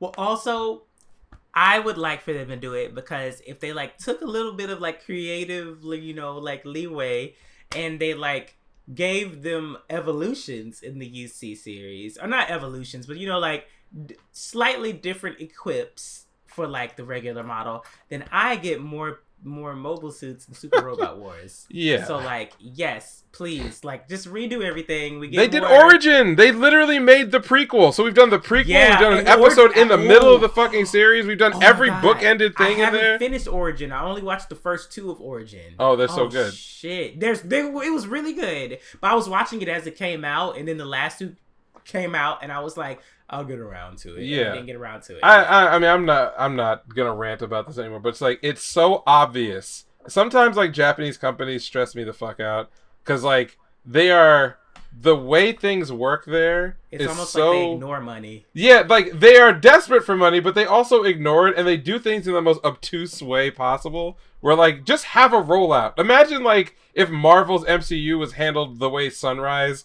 handles Gundam, like it would be, people would be, there'd be bloodbaths in the street because people would just not know what to do with themselves. It's like, it's right there. It's right fucking there. Just fucking do it. What is the problem? We've given you so much money already, please. Right. You're richer than God. There is literally nothing standing between this thing being real. Except like you all are dumb and can't schedule it, or you've got some plan to some like executive that like, I don't fucking know. It's just so frustrating to me. But no, you could actually be right, or actually they could just be wasting their fucking time and they're too hungover because they're too busy celebrating all the money that they're making, that they're going out every night, as opposed to like a few times a week, because they're like, it's so successful. Why would we actually work? Big true. I don't know. So I'm gonna accept this show. It looks good. And now I'm gonna go buy some more mobile suit kits that I'm not gonna build. All right. Yeah. All right. Yeah. Which also I haven't gotten my like Build Fighters one. Did I bring up the big real grade Sazabi box? You showed us one. Yeah. I don't know. You didn't show us all. You said you showed us one like super grade one. Yeah. And I think you said there was another one that your friends bought you for like birthday. Or... So which one did I? The latest two that I'm just like staring at. Okay, you showed us that one. Yeah, you didn't that was show us. You didn't show. Yeah, that. I've got so many Zaku variants. I've got like probably 5 or 6 different ones. Haven't made them. Like, it's just the pile of shame is too. That red one looks so fucking cool though. It's fucking sick. It's gonna take me like 8 hours to do, but yeah. To be honest, you can fucking stream that shit. Niggas will I probably could. Just gotta get the right camera set up. Yeah, you get that right camera, because I follow someone on Instagram that like all they do is post clips of that shit, and niggas they eat it up. They just love watching it, and they're like, I can't wait until you finish it. I'm so excited. It is good content, but yeah, I'm the bottom line is I'm very much looking forward to this show, and I'm gobbling up whatever they're giving us, and can't wait. Yeah, I hope they give her wings. I want wings again. We need. It's been a while. Yeah, we haven't got any wings. I want a sniper supporting person. I want a sniper, not just like gun, bazooka, blah blah blah blah blah. I want a sniper. A sniper, or actually, I want like an evolving sniper where it's like a sniper rifle that like can evolve into like a close range gun in case you get close, etc. etc. I want a defector Zaku that gets like modded with Gundam parts. Mm-hmm. I want a lot, but we'll see. Do you have any recommendations? Oh man, what would I even recommend this week? I've been reading quite a bunch of things, but I went back to 2 series, one of which I may have mentioned in passing, but it was a while ago, maybe like a year ago. So They have very similar names. One is called the Talent Swallowing Magician, which I think is really, really good. And the other one is the Talent Eating Mage. So they kind of have similar... I think you mentioned Talent Eating Mage. Yeah, they're very different from each other. But they have similar names, and they like everything about them is like from the aesthetic and the design to the writing to the storyline. All that I'm saying, like both of those, both manhwas, both a lot of fun, and I caught up on about a half year of both, and so I quite enjoyed that one. There's also one called, I think it's called. It has a few different translations, like of the name, but one is like IRL Quest, which kind of tricks you into thinking that it's kind of a, it's gonna be like your very, very typical gamified battle manga, but it's actually a throwback to the late 90s and early 2000s Bancho sort of gang wars type manga. But with the twist of only the main character is playing the game. So all the things that you would do in those types of stories where like you become the baddest delinquent at your high school, you start to like recruit other people to join your thing, then you start taking over territory from other schools and you're interacting with their fighters and everything else. He's the only one playing a gamified version of that, and in fact he's an incredibly weak and physically untalented and mentally sort of doesn't have the temperament to like deal with like gang lifestyle and gang warfare, but because has this game system behind him, he can learn how to fight just by clicking and getting skills and doing other things like that. So there's a shonen aspect to that story, but it's a throwback one. It's using a lot of modern tropes for these types of like RPG-ified fantasy and science fiction. But then on top of that, there's a fair amount of comedy, a lot of visual comedy, a lot of like cultural comedy, because the main character was not an incel, but he was like, a loser. And so all of his friends are losers. But when he starts to level up, he realizes that he can level them up too. So you've got these people with loser personalities who suddenly become like, I just know how to fight, whatever. But they don't stop being losers because that's how they were. But it's all like misinterpreted as, I always knew I had a hidden talent, and it's like whooping people's asses. And the illustrations are a lot of fun. And I hate the gimmick of the main character, because he was looking for something to like stand out and make himself look tough. And so at one point early on, he like pulls his shirt off and he's got a wife beater on. So, but that just he's not a built guy. So he was like, how do I make this like look scarier? So he takes the straps of the wife beater and crosses them. And it looks so whack. It is the wackest thing ever. Oh my god, that's so fucking bad. It's so whack. But he whoops this kid's ass, and so then he gets a reputation as like the cross wife beater. So whenever he gets serious, he always does that. And it makes it to me, it's purposefully done because it looks ridiculous, but it takes like my want to get into the fight down a level. I can't take it seriously because this is fucking absurd. But then he will whoop a motherfucker's ass, and it's like, man, I wanna like really put this out there as something cool. Oh my god! But it's like deliberately uncool. It looks so bad. So it keeps like the hype level at an appropriate place for like what kind of a story it is. So it's interesting. So that's what I think it's called, IRL Quest or something like that. I found myself getting into it despite like all of what I just said. So wow. Oh my god. Okay. Yeah, exactly. Oh my god. Okay is the trajectory of your emotions. And then of course, yeah. So there's I have some other things to say about it if we ever talk about it later. But like, it was a surprise thing that maybe I was like desperate for something to read. I don't know, but yeah, that one I caught up with as well. What about you? Okay. Well, no, I was just gonna recommend Devil is a Part-Timer. I need to watch that. Yeah, I know I spoke about it earlier in the episode, but I honestly have been like, hesitant to recommend it because the second season's coming out, so I know people are gonna like watch the first and go into the second, and basically if it was what the fuck, they'd be like, what the fuck you recommended this? But then I'd be like, well, you're random internet people, so I don't care. Ooh. But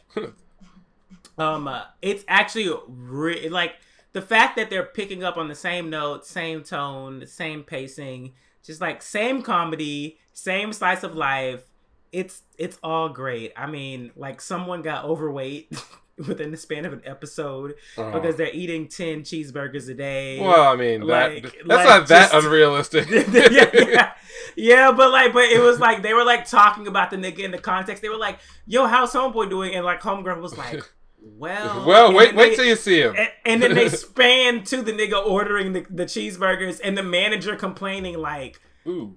He helps our sales goals, but he's pushing away customers. This may be unethical. We might get sued for this shit. Like we not. Yeah. I don't know if we should serve it. Like it's perfect because the things that the fuck shit of like fast food restaurant-esque thing where it's just like you deal with so many different kinds of people. It's not just poor people eating fast food. It's people who are just like, I need a quick meal. It's right here. I know it's gonna be good.